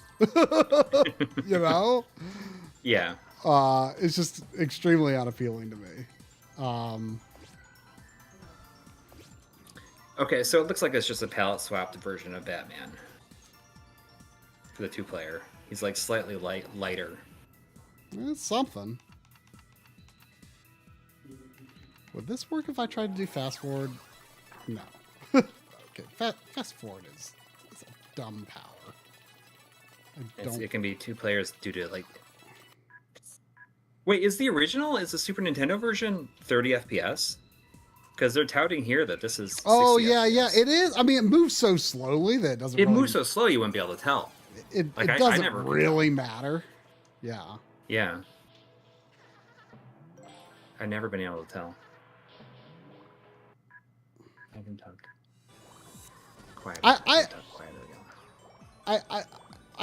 I think a lot of people would strongly disagree with this, but I feel like brawlers are one of the genres that is most easy. Like one of the like side-scrolling genres where it's like most easy for me to accept 30 FPS. I think a lot of people would really disagree with that because the time of your moves and stuff. But like I don't know. Like I'm not great at brawlers, so like it never seems to make a difference for me anyway. Yeah. There was $4.99 from Clabby94. Thank you. Thank you. Saying I hear about a backlog stream maybe on Mondays. Talked about it here sometimes. Where can I find it? I could just be misremembering. And it looks like Mr. Dots has Clabby94 covered. Oh, dang it. Almost got by mentioning that. It's twitch.tv/backloggery. Correct. Yep. Every Monday. Although, well, I'll be nervous about this Monday, but I can't back out because. Oh, what are you playing? Well, we're Doc Dragon always schedules his annual directorship on the last scheduled stream Monday of the year. I didn't miss Matthews. I read it before I had to move from the other room. I can't. So wait, what are you playing? It's if you know anything about this, don't say anything. We've been requested to go in as blind as possible. Okay. But he asked us to play some PS1 game called Trag. It's like TRAG. Oh, okay. Mm-hmm. Yes, that's the it's a Sunsoft game. But don't say anything more than that. Oh, okay. Crap. Oh, I think it's something that you might like. Oh, this is going to be a pain in the butt. Oh, no. Oh yeah, so his is the 30th. If ours next stream is on the 29th, that's like Oh no. This big chunks of time, like Oh, leading this into is- the prime get the end of the year video done time. Yeah. So Get it? So have you like how much of your voiceover have you recorded? Because you've had your script finished for a while. Yes. But ultimately not that much is recorded. You know, I've got some Right, yeah, done, like- but yeah, I mean, I have very little overall done. Let's be honest. So at least there's very little additional recording to do. That's the silver lining, I suppose. So the other two games that I currently have, I might swap out Last Guardian on my pledge list, but I also I put Lost Odyssey on there. Oh, I mean, you know, RPG, but Still, like it's something that I've wanted to play for a long time, and I don't mind that. yeah, I mean that's. I feel like I've gotten, like I understand how to do. What's that? You want to say hi, or you want to say goodnight? Why don't you come say goodnight? He becomes a different person when he's on camera. He's like, "Goodnight, y'all." Y'all. You do.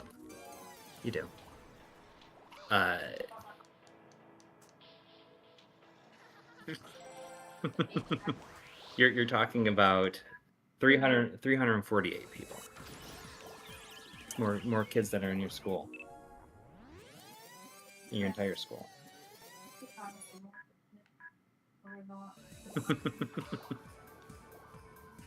Alright, good night, bud. But yeah, I feel as though that's a RPG that I don't know. I feel like I've gotten better at just being able to focus on RPGs and like being more patient and letting myself just experience the world, and that seems like a good one to play. I mean that's. And the other one, oh, go ahead. Oh, I was just gonna say that's why I really want to play too. I mean, I started it once and got to disc 2. Mm-hmm. Then I hit a bit of a difficulty spike, and then just kind of got sidetracked. I'm like, well, I'll figure this out later, and then just never got back to it. Unfortunately, but it was what I played was excellent. Yeah. And the other one that I just added today that I've like had in the back of my mind for a long time, totally forgot about it, and then I saw it mentioned someplace, and I thought, oh, that's right. That's what I was going to put that on my list. Something I've never played, which is Majora's Mask. Oh, I've never played through it. have you ever even booted it? Oh yeah. I mean, I messed around in it a little bit, but I haven't really dedicated any time to figure it out and understand it. Yeah. So Well, don't play the 3DS version. I won't. And don't let the time limit freak you out. Like, there are certain things that you carry over, and there's a bank you can like deposit your money. Do you only have like a certain amount of repeats? No, infinite repeats. So you can think of it like a roguelike. Think of it like a roguelike. Exactly. Which is, I think that now that I think about it in that way, it probably makes it a lot more appealing to me. Yes. So I wasn't something I want to play like pretty early into the new year, just not put it on any list, is that I've heard that's a lot like that, and I had no idea, is that Slitterhead game.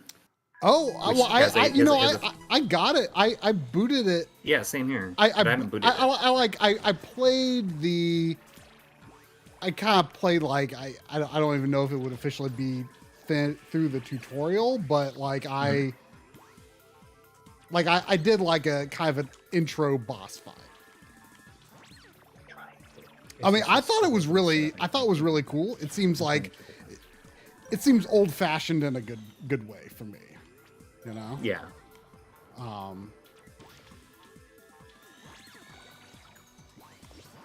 Yeah, I mean that's what interests me a bit about it, and I didn't realize they had like the three. They had like a 3-day repeat. Oh, see, like, I cycle. that I did not know. That's interesting. Yeah. That is also interesting. Did you get it? Yeah, I got it. I think you were the one that told me that it was supposed to be. Well, there was There's like a fear that it was going to be rare, like hard to get. Well, I mean, it's an like X-Seed game, so you never know. Yeah. I mean, it came in that big box, which I always hate, but it's okay. I think I threw the big box away because I'm just like, you know what? Oh, really? I mean, it has stuff in it. I just take that stuff and I just Well, maybe unfold the maybe ends I and then didn't. flatten Maybe I and kept put it. in. I can't remember honestly. I mean, you should just get a plastic bin to put this stuff in because you can fit so much of like flattened boxes in there. Yeah, but it's like at some point it's like, why am I doing this?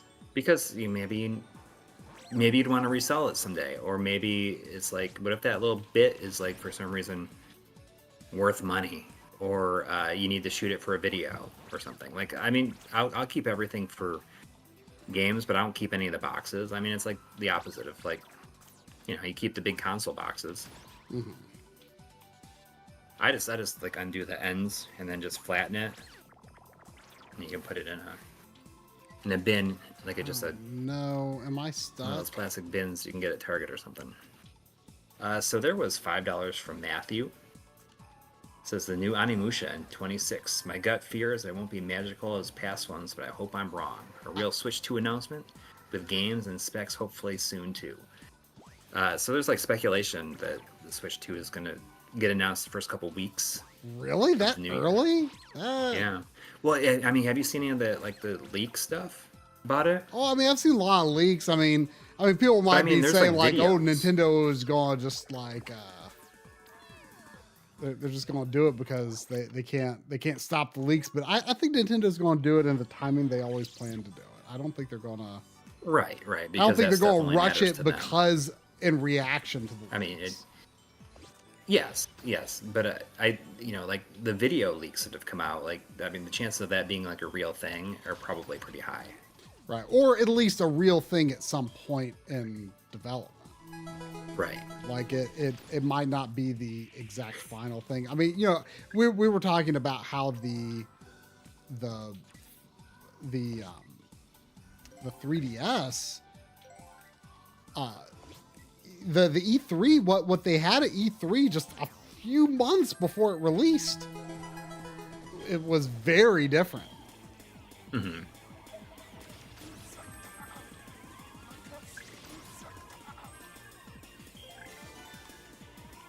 Oshan Big Shot says you're basically destroying history when you throw out boxes. Someday your box may be the only one that still exists. Well, yeah, I know, but like... Wish I kept my N64 card boxes. I kept mine, but like when it comes to like these just like excessive like boxes, it's like I didn't even want to buy a collector's edition, but like that was the only thing available. Or like still, it's just like it's just like boxes that have form factor that I don't like.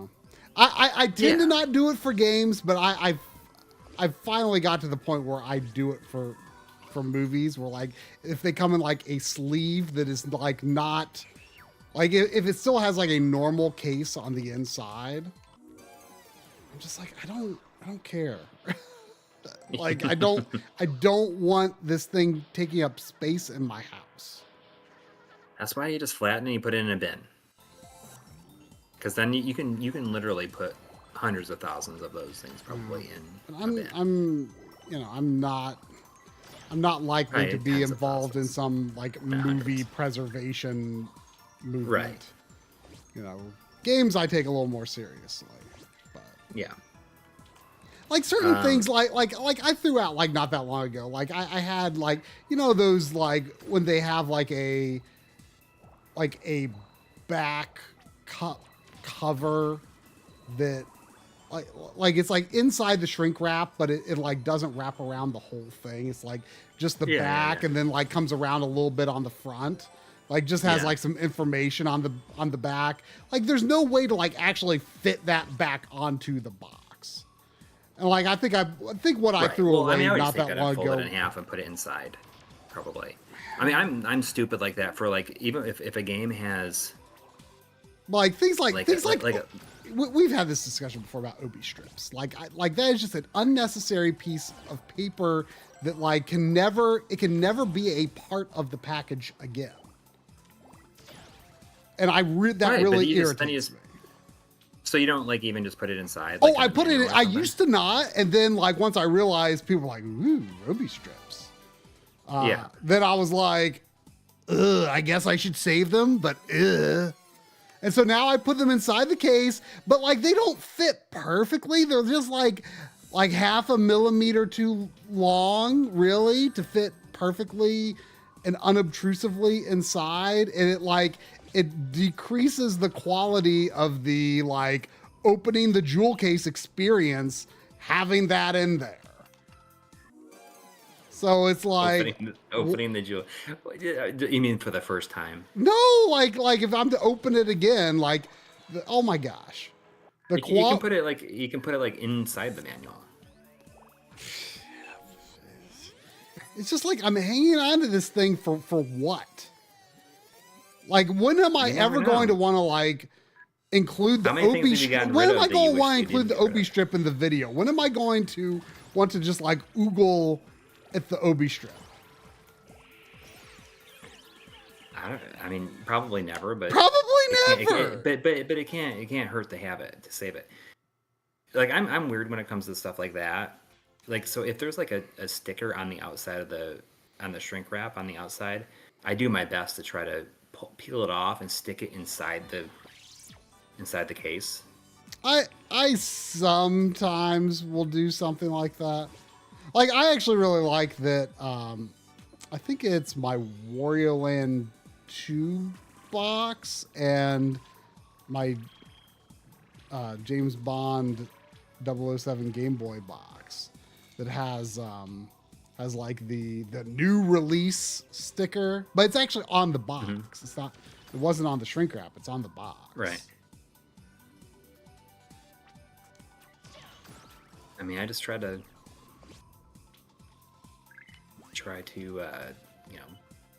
peel that off if I can, and if I can't, I will just like keep the little piece of the shrink wrap with that. I mean, you know, I'm a box saver. I mean, if anyone thinks I'm carelessly throwing away stuff, I don't. That's not my habit. Like every game that I was the original owner of, starting like mid Game Boy, Super Nintendo era, all through the N64, like every one of those games, I'm the original owner. I have the box. Like, I don't make a habit of throwing that stuff away, but it's just certain things in like modern packaging that like I'm less inclined to probably feel like super passionate about, like many years down the line. I just find some of those things annoying, and yes, I do hold on to it most of the time, but I feel annoyed that I feel obligated to do so.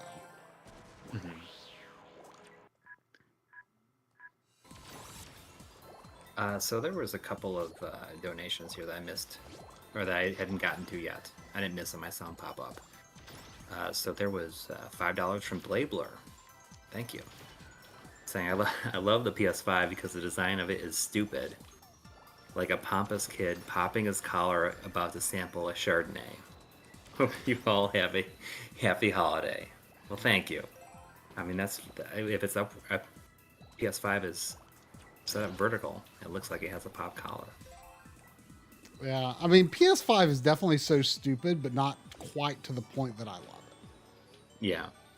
And I don't know. Like when it comes to like the Pro, like the more and more I look at the Pro, like the angrier it makes the less certain I am that it's actually an improvement over the launch model.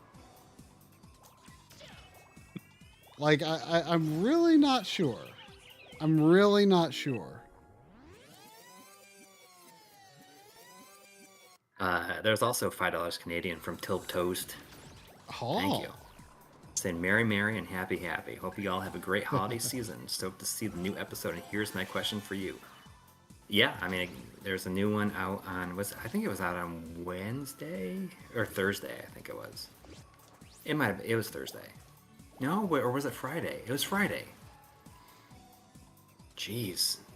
This last 3 days, because I guess they would have come out the day that I was finishing up the episode. Oops, I did not mean to do that. Yeah, I think we're going to get back in. I think it'll, there won't be one this week because of the holiday, but, every 2 weeks I think is like is obtainable for us. Oh, crap. Is there another crystal I can get down there? Because I might have trouble. I have not watched your gameplay at all this entire stream, but this level is seasonally appropriate. It's an impressive looking game to an extent. To an extent. Is he like ice skating around? Yeah, it's it's a little difficult. Also, I'm quite concerned here that I'm about to get stuck. Oh, yes, of course. Thanks. Ugh.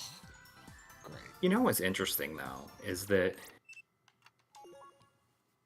with the way that the Pro is set up, and even the just anything with the removable plates, it feels like they could very easily someone could make third-party plates that have a flat bottom. I'm sure that they exist already. Yeah, so I think it was Pixel Phoenix who messaged me about that in response to the video.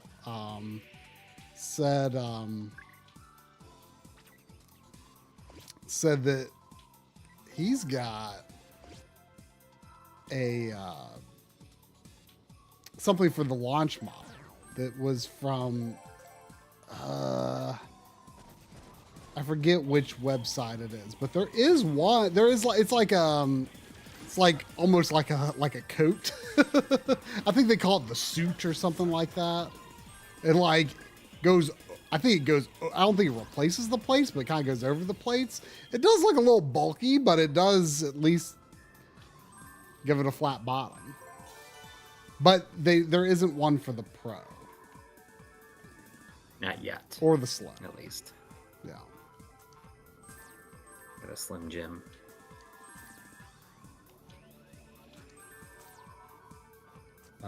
Flat bottoms aren't in right now.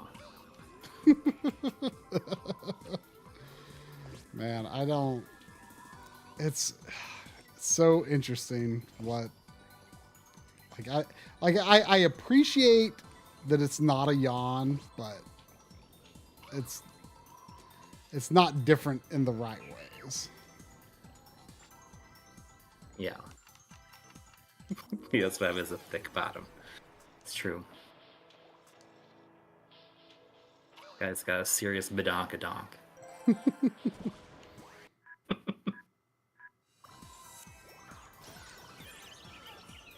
There you go.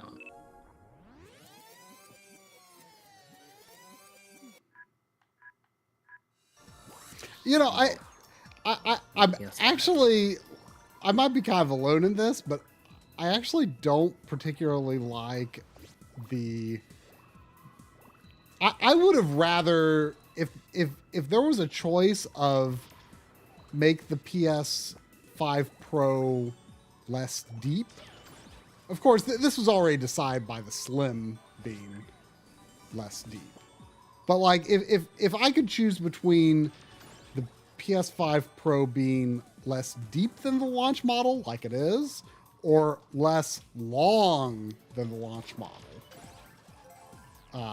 which it is not, it's basically the same length, I would have preferred it to be the same depth and less wide. more squarish, really kind of like how the like PS5 Slim is less wide than the launch model, but similar depth, so it comes out overall being more square-like. I like that arrangement more. I would have rather taken up less horizontal space and taken up the same depth, because the way it is in my setup, it actually being less deep makes it harder to hide the it makes it harder to hide the wires. I kind of wish it was the same depth, actually.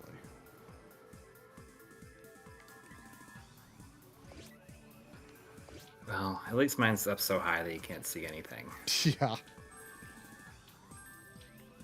It's out of sight, out of mind, really. So I just was given my word of the day in my Elevate app. Do you want to know what the word of the day is? What is the word of the day? The word of the day is rectitude. Rectitude? Yeah. That means like correctness, right? Well, moral integrity and righteousness.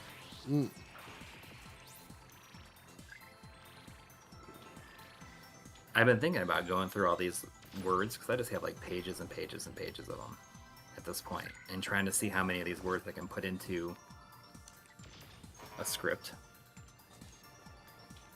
And that's like another big thing, is that I say this every year, but I'm really getting into a zone with writing the year-end video. And, I just was reminded recently about like the creative writing, I guess, muscle has to be exercised. And I let it atrophy too much. And maybe I would enjoy writing more if I just made it a point to work it out more often. As silly as that is to say. I mean, it sounds silly, but it's not. I mean, that's what every author says is right if you want to be a good writer.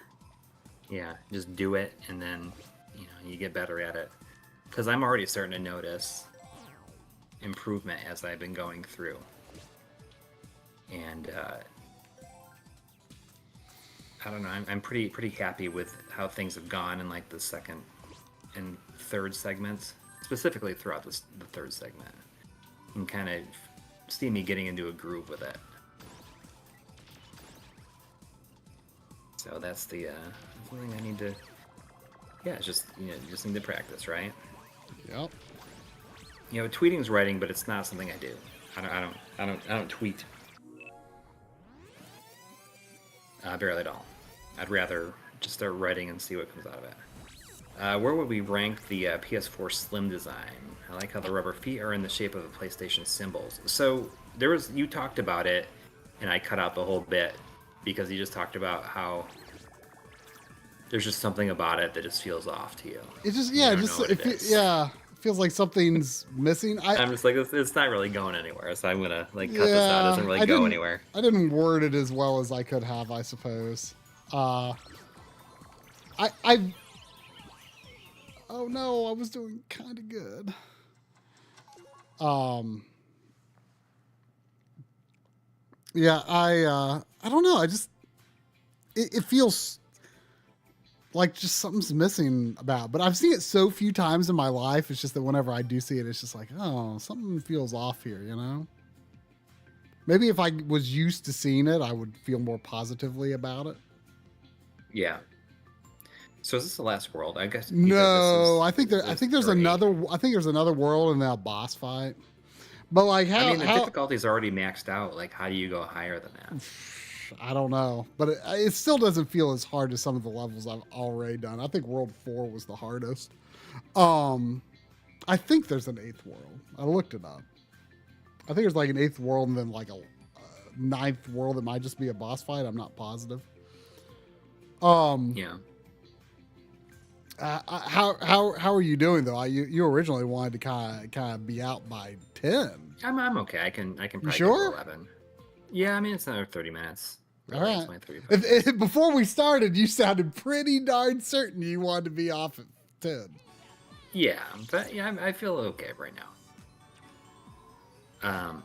I see that Mike stuff is saying, as much as I hate AI, you could use it, Coury, to get started on scripts for videos. I mean, I could see myself. I've like tried it to see if it like could write like, or not write it, but like reword a paragraph, and then I just like never used it. I just like undid it. Mm-hmm. I'm like, I don't know, like it doesn't Just really... like jog an idea or something. Yeah. I mean, I could might see set it you being down the useful wrong path. in that you use it to rewrite a segment, and then you rewrite that in how you talk. You know what I mean? But I just didn't like it. I get really. Oh. I get really like kind of grossed out just seeing seeing those those new like auto generated like auto replies on YouTube. Like there was a really funny one where it was like something about like how someone disagreed with me but really likes your opinion, and one of the auto replies was like, that try sure is a good one.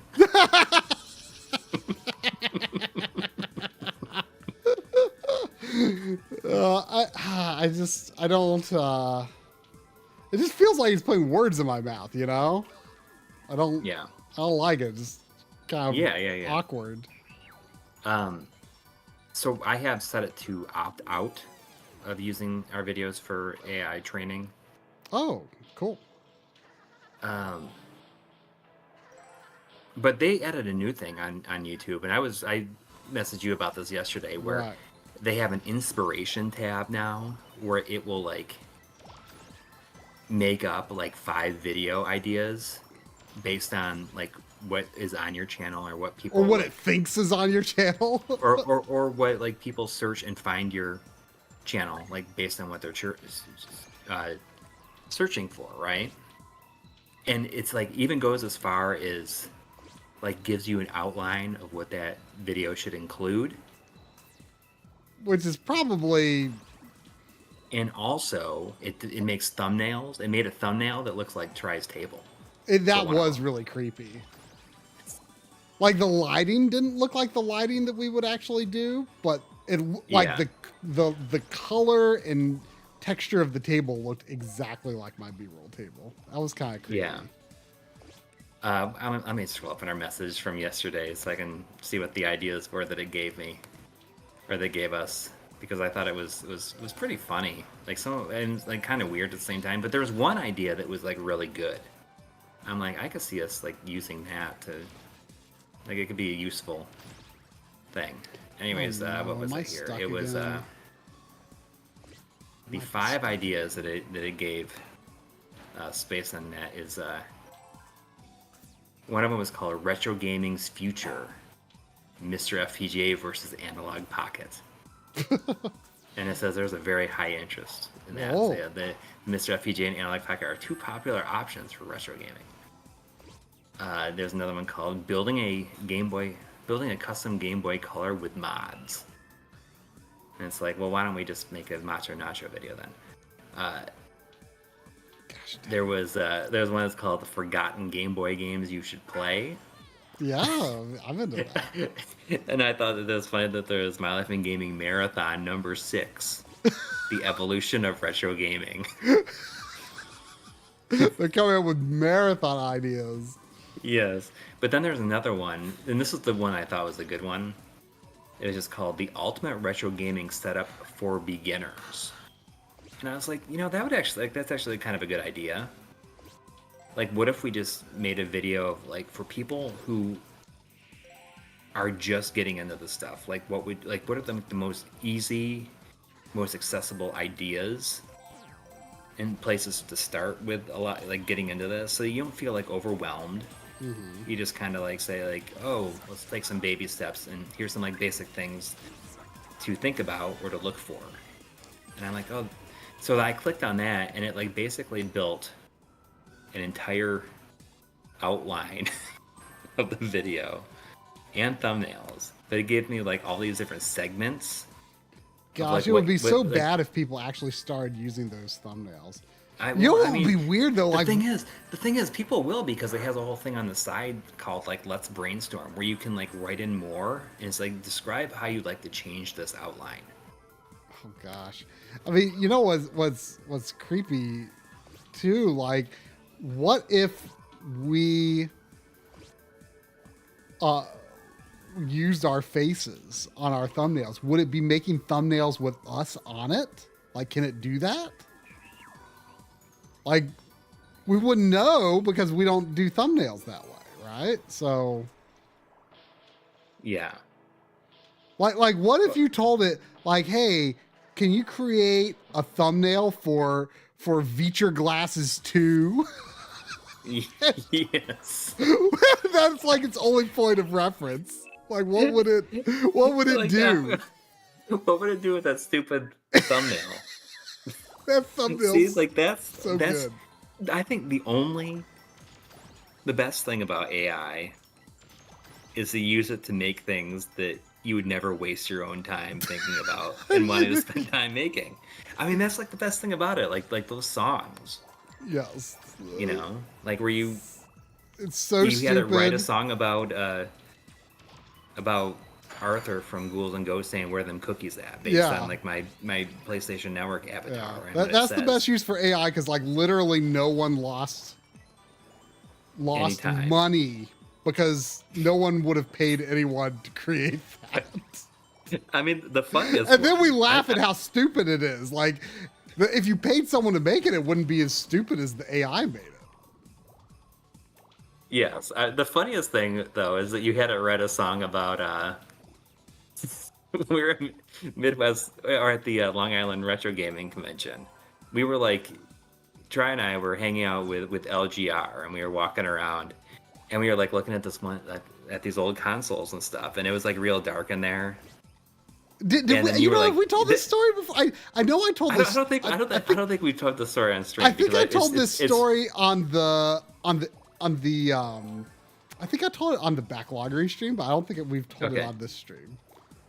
So we were hanging out with LGR, and we were like talking to somebody in the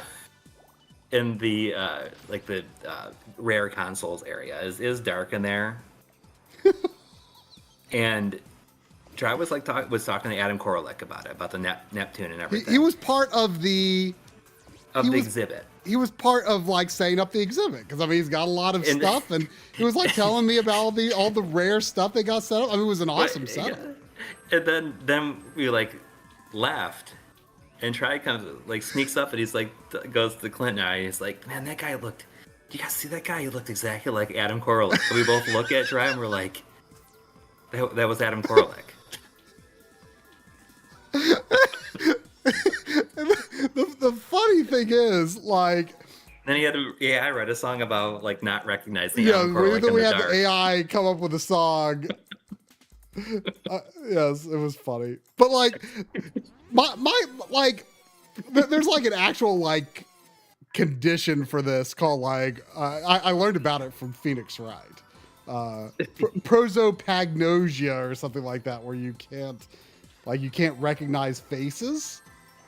I'm gonna look that up. Proso. I think that I might have my syllable slight. I mean, it's a complicated word. I might have my syllable. It's also known as face blindness. Yes. The cognitive disorder of face perception, in which the ability to recognize familiar faces. Yeah. So I don't have that, but like I'm like probably like 10% on that spectrum. You know. I feel like I see something in faces that's a little different from how most people see faces, because Drum might be over for movies or something.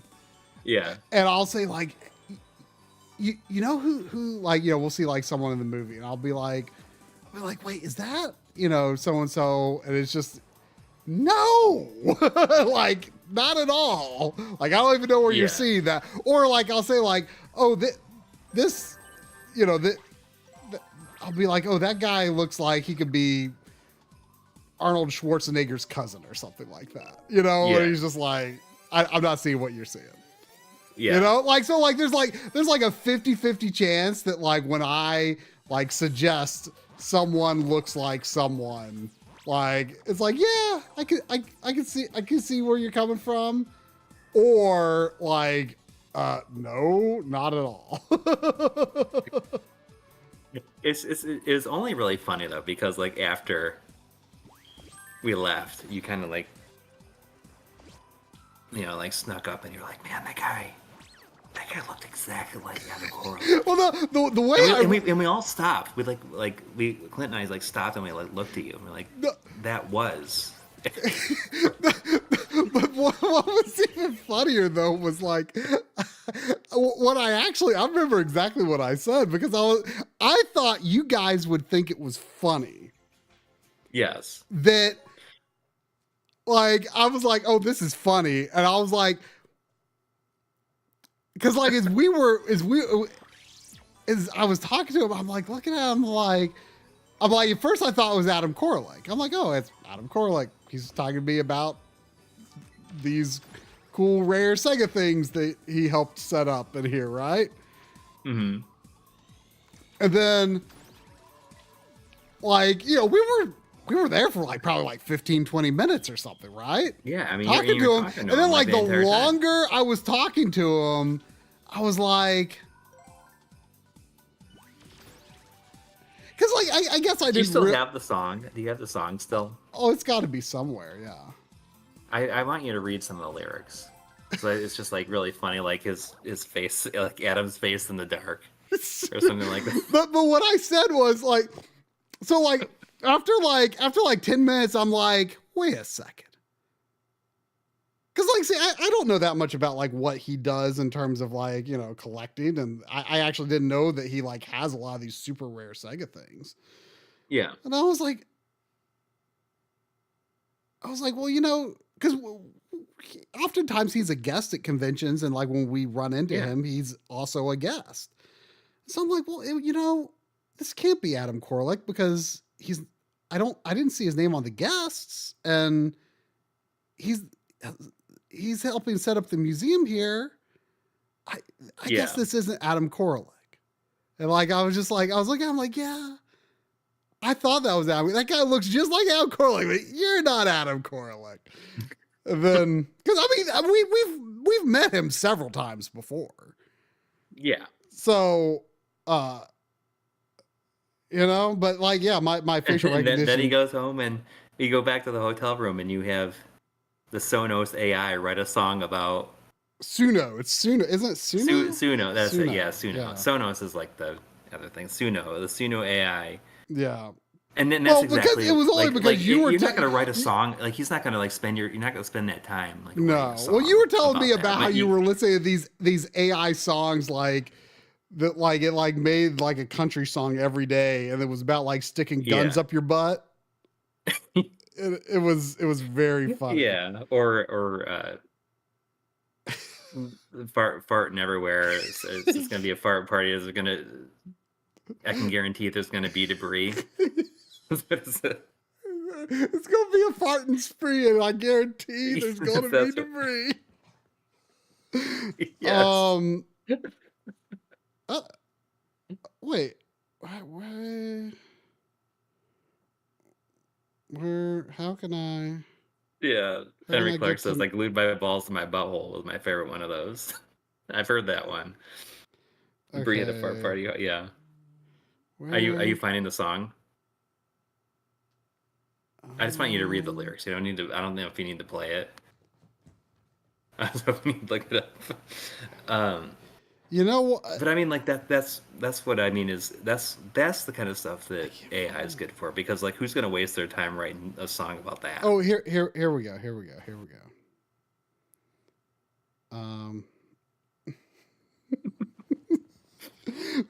But what I told Coury and Clint was, I was like, I thought they would think it was funny. I was like, man, for a solid 10 minutes, I thought that guy was Adam Koralik. And you're just like, that was Adam Koralik. I'm like, oh. I thought this was going to be funny, but now it's not funny. It's like, oh. I mean, it was funny. It was but funny for not the reasons I expected. Yeah. Okay, here's the lyrics. Strolled through the doors of that old game hall. Screens a-glowing, memories on the wall. Saw a face that felt like I'd known. Had a name, felt like home. He was there. We were dying In when the we were pinball glow. here. Said, hey man, love your video show. Shared some laughs and game talk too. Walked away thinking it was true. Told my friends I saw Adam today. They laughed and turned in their old way. That was him, no mistaken sight. Guess I missed a hero in the light.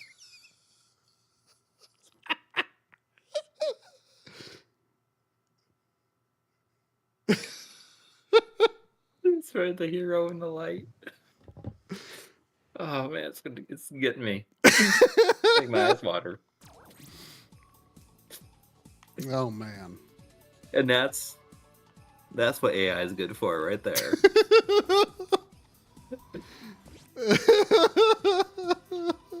Nobody needs to, work that creativity muscle. To make a song about that. But I mean, my favorite was Arthur hollering, "Where them cookies at?" Yeah, because he made it like a, I don't know, wasn't it like a carnival song? Or I did something like a that? few. Like one was like a dark, it was like a dark fantasy vibe.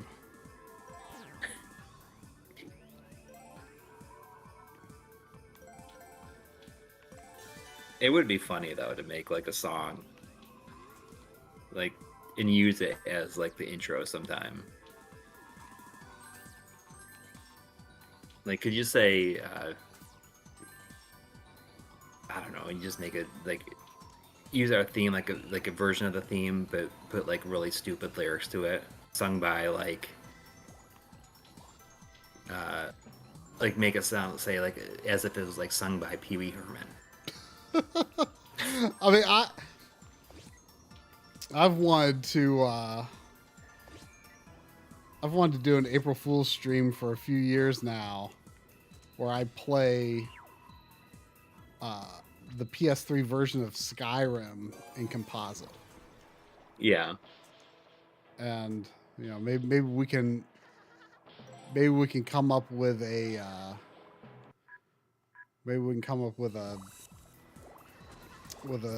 have it come up with a song about playing Skyrim in composite.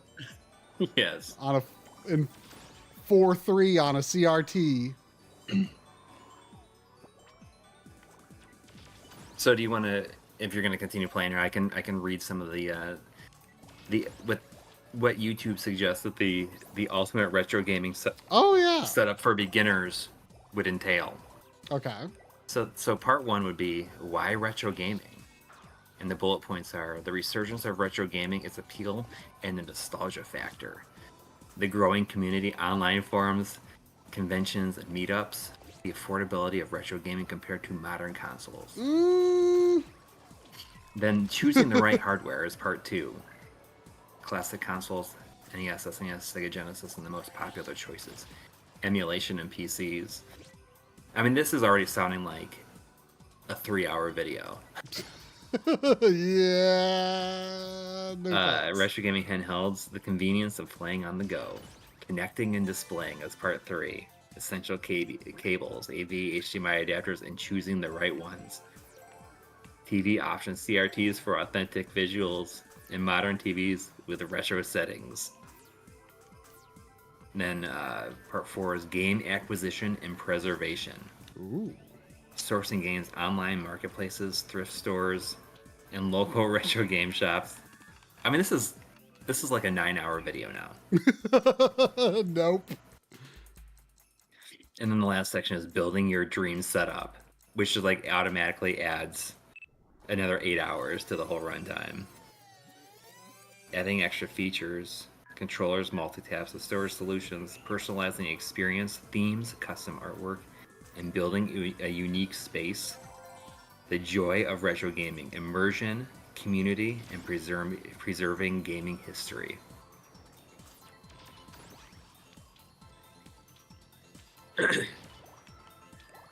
I mean, that's just like, that's so much. That's so much for put in one video. Re-Res, good to see you here.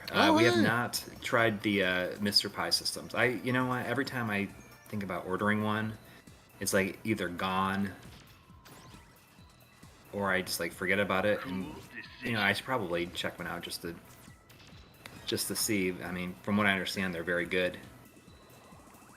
Who does a video on it? I think that it was it. Did Video Game Esoterica do a video on it? Probably. Probably. I think the Video Game Esoterica is like one of the most underappreciated channels on YouTube. I want to know about. I want to know what their scripting is like, or if there's any scripting at all, because I think he just like goes. Because he like speaks so fast with like almost no like pause or breaks in his sentences. It's just really impressive. If he's not scripting it, I think that is like super impressive. Did you see that video that Shank put out today? I saw like a teeny little bit of it. I didn't realize that he has like 400,000 subscribers.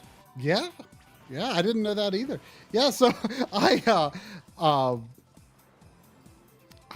ended up watching the whole thing because I just in order to be able to edit that DF play I did with John, I had to do a whole bunch of the proxies. Timeline renders. Well, the proxies didn't help. I don't know why. They just it was just a really excruciating process. Mm-hmm. But anyway, what I did was,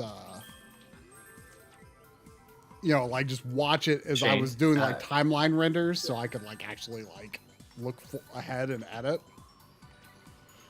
And so I ended up watching the whole thing. It's a pretty cool story how it all came together.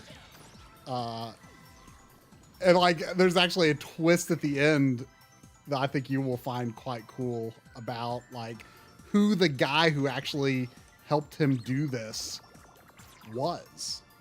He turned out to be a director on a game that released, I think, like last year that we both have. Really? Who? Oh, do you want me to spoil it for you? Yeah. It was the director of Cereza and the Lost Demon. Really? Yeah. Like that's in the middle of like the end of production on that game too. Like he like went through all this effort to like help Shank get this. And he was like, really? He was like a total stranger, just like reached out to this message Shank put out there of like, oh my gosh, this restaurant that we have determined after many years might have this CRT that people don't even know for sure if it exists. And this guy's like, hey, can I help? And he like actually like goes out there and like confirms it's there, coordinates with a friend of his who like works at like a logistics company. And like is a really crazy story of how that like, because this like soba noodle restaurant was like about to shut down. Like in days of shutting down, like after they start to figure out where this thing is, like then it turns out that like like the building is being demolished and the restaurant is moving. And like the owner was like actively worried, like, how am I going to get rid of this CRT. It's 450 pound CRT. Yeah. And so you should watch and it's it. 180 pound base. Yeah. I mean, you should watch it. It's a really good video. Okay. Well, I mean, I noticed that they had 100,000 views in very little time. Yeah, it's very, very good. But anyway, I was thinking about like, you know, we've met Shank in person several times, but if I had seen one of his videos, it had definitely been a while. Oh man, I'm almost out of time here. Oh yeah. It's been. It'd been a while since I'd seen one of his videos, and like not all the time, but just every once in a while, he sounds like Marc Cerny. Oh, yeah. Wait, Shank does? Yeah, I think so. Just like yeah. Every once in a while, like dry delivery, I guess. Something comes out that sounds like Marc Cerny. Where he has like this technical information just like delivered very dryly. Well, and you know, dude, I thought that. Did you watch the interview that Oliver on DF did with Marc Cerny and the guy? Yeah, I did. Dude, I feel like Oliver is great at doing interviews. Yeah, I was watching that, and I'm like, someone said that this is like it reminds them of the guy who does Hot Ones. But like for like technical video game technology, and it's kind of like I can kind of get that. It sounds kind of like that, where it's just like very eloquently delivered questions that are just very concise. Yeah, well, I mean, he always does a good job on DF. He always does a good job on DF Direct Weekly too. I mean, yeah. He has his thoughts together much more than we do, like at any point in our lives. That's for sure. Exactly. But I mean, just the fact that, you know, in that situation that he can just like say that stuff, and he's like interviewing these two super geniuses. Yeah. About this stuff. And he just like, and it's very funny because like there's one time where Oliver asked him a really good question. It's like, show us something else, and you just hear Marc Cerny goes, "That's a really good question." He was just like really impressed that he asked him that, whatever he asked him, like about the I guess like the PS4 Pro processor, like a butterfly pattern or something which I don't understand at all. I mean, that was how the PS4 Pro like basically just like has a mirror image of the original GPU, is my understanding. It was kind of how they just did it. Yeah, well, it was just really funny because you just hear Marc Cerny goes, "That's a really good question." And he even said himself, you know, he's like, "Oh, I watch too much DF." Yeah. It's kind of neat, right? And you almost get the impression you could like have him on there. Like it'd be really cool. Like I'm sure he couldn't do this because of contract obligations or his, you know, just work or whatever. Yeah. Just to get him on there to like talk about other people's technology and like what he thought about it. Well, that's actually part of Shank's story, is that apparently he could have done this video quite a while ago, but he was trying really hard to get an interview with a Sony engineer. Oh, okay. Who he was in contact with and like was totally willing to do an interview, but the company wasn't allowing him to do it for something that wasn't like business related, I guess. Or like, it wasn't like a business request or something like that. Right. So he like, you know, he's like, well, I'd like to do that someday, but I'm giving up on it for now and just releasing this video. But apparently, like, right at the end of the video, it's pretty funny too. He had like apparently like really kept this CRT a secret, and like, you know, I don't follow like CRT models that much. Like I may have a good number of CRTs and love them to death, but like I don't consider myself part of like the CRT collecting community, right? Right. Like I just don't have the same kind of knowledge that a lot of these people have. And like, Yeah. I know the model numbers of the things I have, but when people go off like spouting like, oh, what's your opinion on, this model, that model, blah, blah. And I'm like, I don't know. I just know what I have. Yeah. And I don't even know the model numbers of all the things I do have. Like I kind of tend to, aside from like my main PVMs, I kind of tend to forget like I have like photos of like the backs of some of my CRTs where I took the picture, and sometimes I can remember like when I took that picture, and so I'll like reference my phone like, what is this one? So yeah, but anyway, like, this is apparently like a holy grail, like a mythical creature that like people literally didn't know if it might have just been like a PR stunt by Sony. Like, we made the biggest TV ever, right? Right. And it didn't blow up. Right. But it might have just been like a marketing stunt. And, this is what people are speculating. Like, maybe they never actually sold it, is what people are wondering. So does he have it now? So he has it. He has it. And it's, a whole bunch of CRT people worked on it. And it's in very good shape. It has a slight flaw with like the glass separating from it. Really? But like the glue that holds the glass is separating. It's called a he says I've never heard this term before, a CRT cataract, which is like a really good term for it because that's kind of what it looks like. Really? Yeah. So anyway, but it's like you can see it when it's off, but it's like not particularly visible while like it's actually in use. Right. So it looks really good in his footage. It looks pretty cool.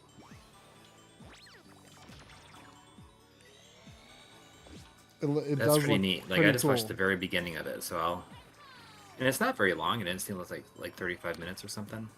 Yeah, I think that's about right. But anyway, but yeah, so I was just going to say, like, toward the end, he, like only a very like tight knit group of people knew he had this, and a lot of people don't even think it exists. Mm-hmm. And he made like a throwaway account. I don't know if it was like on a forum or what, but he made this like throwaway account. And he like just acted like this guy that like didn't really know anything. Mm-hmm.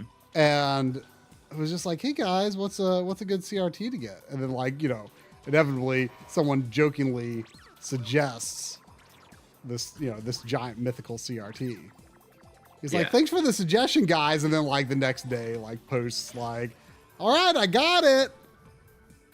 And like, just this like casual guy that's just like, he's just playing this casual guy that knows nothing, right? Right. So he's just like trolling this guy, or and then he just like takes some pictures of it. He's like, all right, found it. He's like, I don't. And he hooked it up with a Retron 5 through a HDMI to composite adapter. Was all he had hooked up to it, and people were like freaking out, like it's in the wrong hands. Oh my gosh! So like, it's just like they set up this big like. He's just like trying to troll a bunch He of was people. literally just trolling people, yeah. That's hilarious. It's much funnier in the video. It was I was entertained. It was a good story. It was a good story, Yeah, I feel like I'm gonna have to watch that. Maybe I'll do that after when this stream is over, because you had a good wrapping up spot. It is 11 now. Yeah, well, I mean, I've been stuck on this level for a while, so yeah. Either I'm going to beat it this attempt or not. Okay.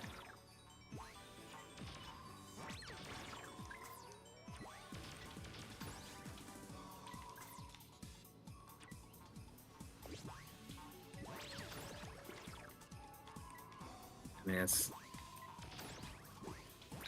Don't think I missed any super chats there. Oh. Zane's dad has been a member for 46 months. Ooh. Sorry about that. I didn't even see it pop up. Sorry about that. Say Merry Christmas. Hope everyone has a great holiday. Looking forward to watching games we played on New Year's.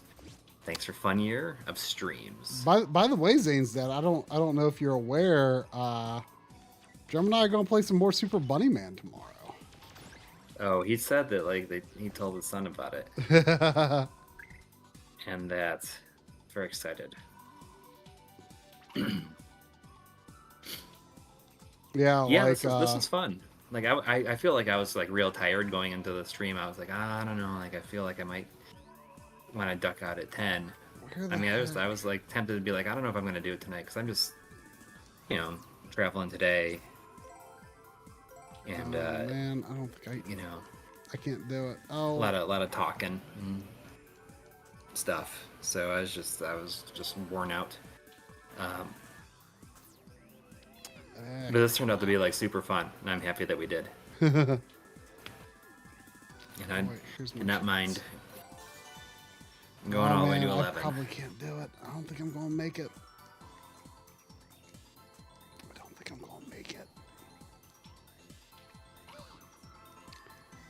Don't think I'm gonna make it. Okay, is that blob thing down there? Or maybe it doesn't. Maybe it doesn't. Oh no, it didn't. I didn't stay out long enough to open it. Oh well. Messed up. I don't know what we're doing for the last Sunday of the year. Like I said, depending on the the state of the games we played, who knows what's gonna happen. Yeah. Maybe I'll just turn into a hangout stream. Yeah. I always think about that one birthday stream that I did a few years back, where it was just like, we don't really need to play anything. Let's just I'll set up this camera over here and we'll look at stuff. Yeah, you know what I was actually thinking about doing for a stream like that? Like I recently moved, like I've been using for oh gosh, it's like since high school or college, I've had this one little tub that has had all of my manuals in it. Mostly Super Nintendo, N64, Game Boy, and Game Boy Advance. Because those are the games that came in boxes rather than cases, right? Because cases, the manual's in the case. Right. So mostly for those systems, because those are the ones that I kept the boxes and and then I put the manuals in this tub, but it was always bursting at the seams. But since I don't usually get manuals with games and stuff like that, but slowly over the years, every once in a while, just the game comes with a manual or something. So that box was just get too much. And so I recently put in a bigger tub. And it kind of made me think, it was actually, Brock in our Discord, I think is a nostalgist when he's in the chat. He had a picture of some manuals and he's like, oh, I need to scan and document some of these, some, might not really be out there or something. And that kind of got me thinking it would be really fun to just do a stream, just going through what's in that tub, because it's manuals, it's the pack in materials that was Club Nintendo or whatever was before Club Nintendo, even I forget, and little advertising other games, advertisement papers for that kind of stuff, just all e-reader cards, all kinds of things, all kinds of Nintendo stuff is in there. And I thought just set up an extra camera, an overhead camera, and just go through that tub for a stream would be fun. Yeah, if you wanted to do that this next week, if not, I could probably, I have those bins. Oh, I wouldn't. I wouldn't be up for doing a stream next week that involves setup. Okay, well then maybe in January. Maybe in January. Well, then in that case, maybe I can do one next week that is. I have, like I said, I have those bins of all kinds of collectibles and stuff that I have. Maybe just get them out and just pull stuff out and look through them. Yeah. You know, who knows? But What like what I was saying, like maybe, you know, someone like, you know, Brock, who is kind of into, you know, documenting and archiving things. Like if he watches the stream, maybe he can like, probably very little I would be anything that actually needs any kind of documentation, but you never know. Like, you know, what's one thing, I haven't checked in a few years, but the, I couldn't find, when I was doing the Super Scope video, like I specifically bought the manual for it on eBay because I could not find it online. Anytime you look it up online, the only thing that's documented is the Super Scope 6 game, which, you know, Super Scope 6 was, you know, on the manual, it was on the box. A lot of people call the Super Scope 6, but that's the name of the game. It's just the accessory is just the Super Scope. But I bought that manual on eBay because I could not find it online. And I was actually going to make like a, I was actually thinking about including it as part of something, I think at some point, where I was going to make like documenting that and like uploading it as like part of a video. Who knows? It's maybe been done since then, but yeah, who knows? Could have some things that, you know, probably nothing crazy rare, but probably things that are desirable, like, you know, like a Fire Emblem manual for Game Boy Advance or something, you know, like not rare, but I mean, you know, it's become expensive because of demand. But, you know, I bought it when it was new. What can I say? Oh yeah, gaming nostalgist is here. CCS question time is wondering if the couch co-op with Coury with the Coury is happening. I'm gonna play it with my family. I'm not gonna stream it. I don't want to put them under that kind of pressure, especially since they've. No, that wouldn't make it that wouldn't be the kind of experience you're looking to have that under those conditions. Right. I just kind of want it to be like a thing for us. Hopefully they will enjoy it enough. Whether or not my wife consumes just like drinks mimosas the entire time remains to be seen. But I will let everybody know how it goes. But I think we should wrap it up. I'm about ready to head to bed anyways. Thanks to everybody who donated. And I hope that everyone has a wonderful holiday if you celebrate. And we'll see you next Sunday, the 29th. Yeah, hopefully we will have good things to say about the progress of the games we played in 2024. I think we'll be in good shape. All right, good night, everybody.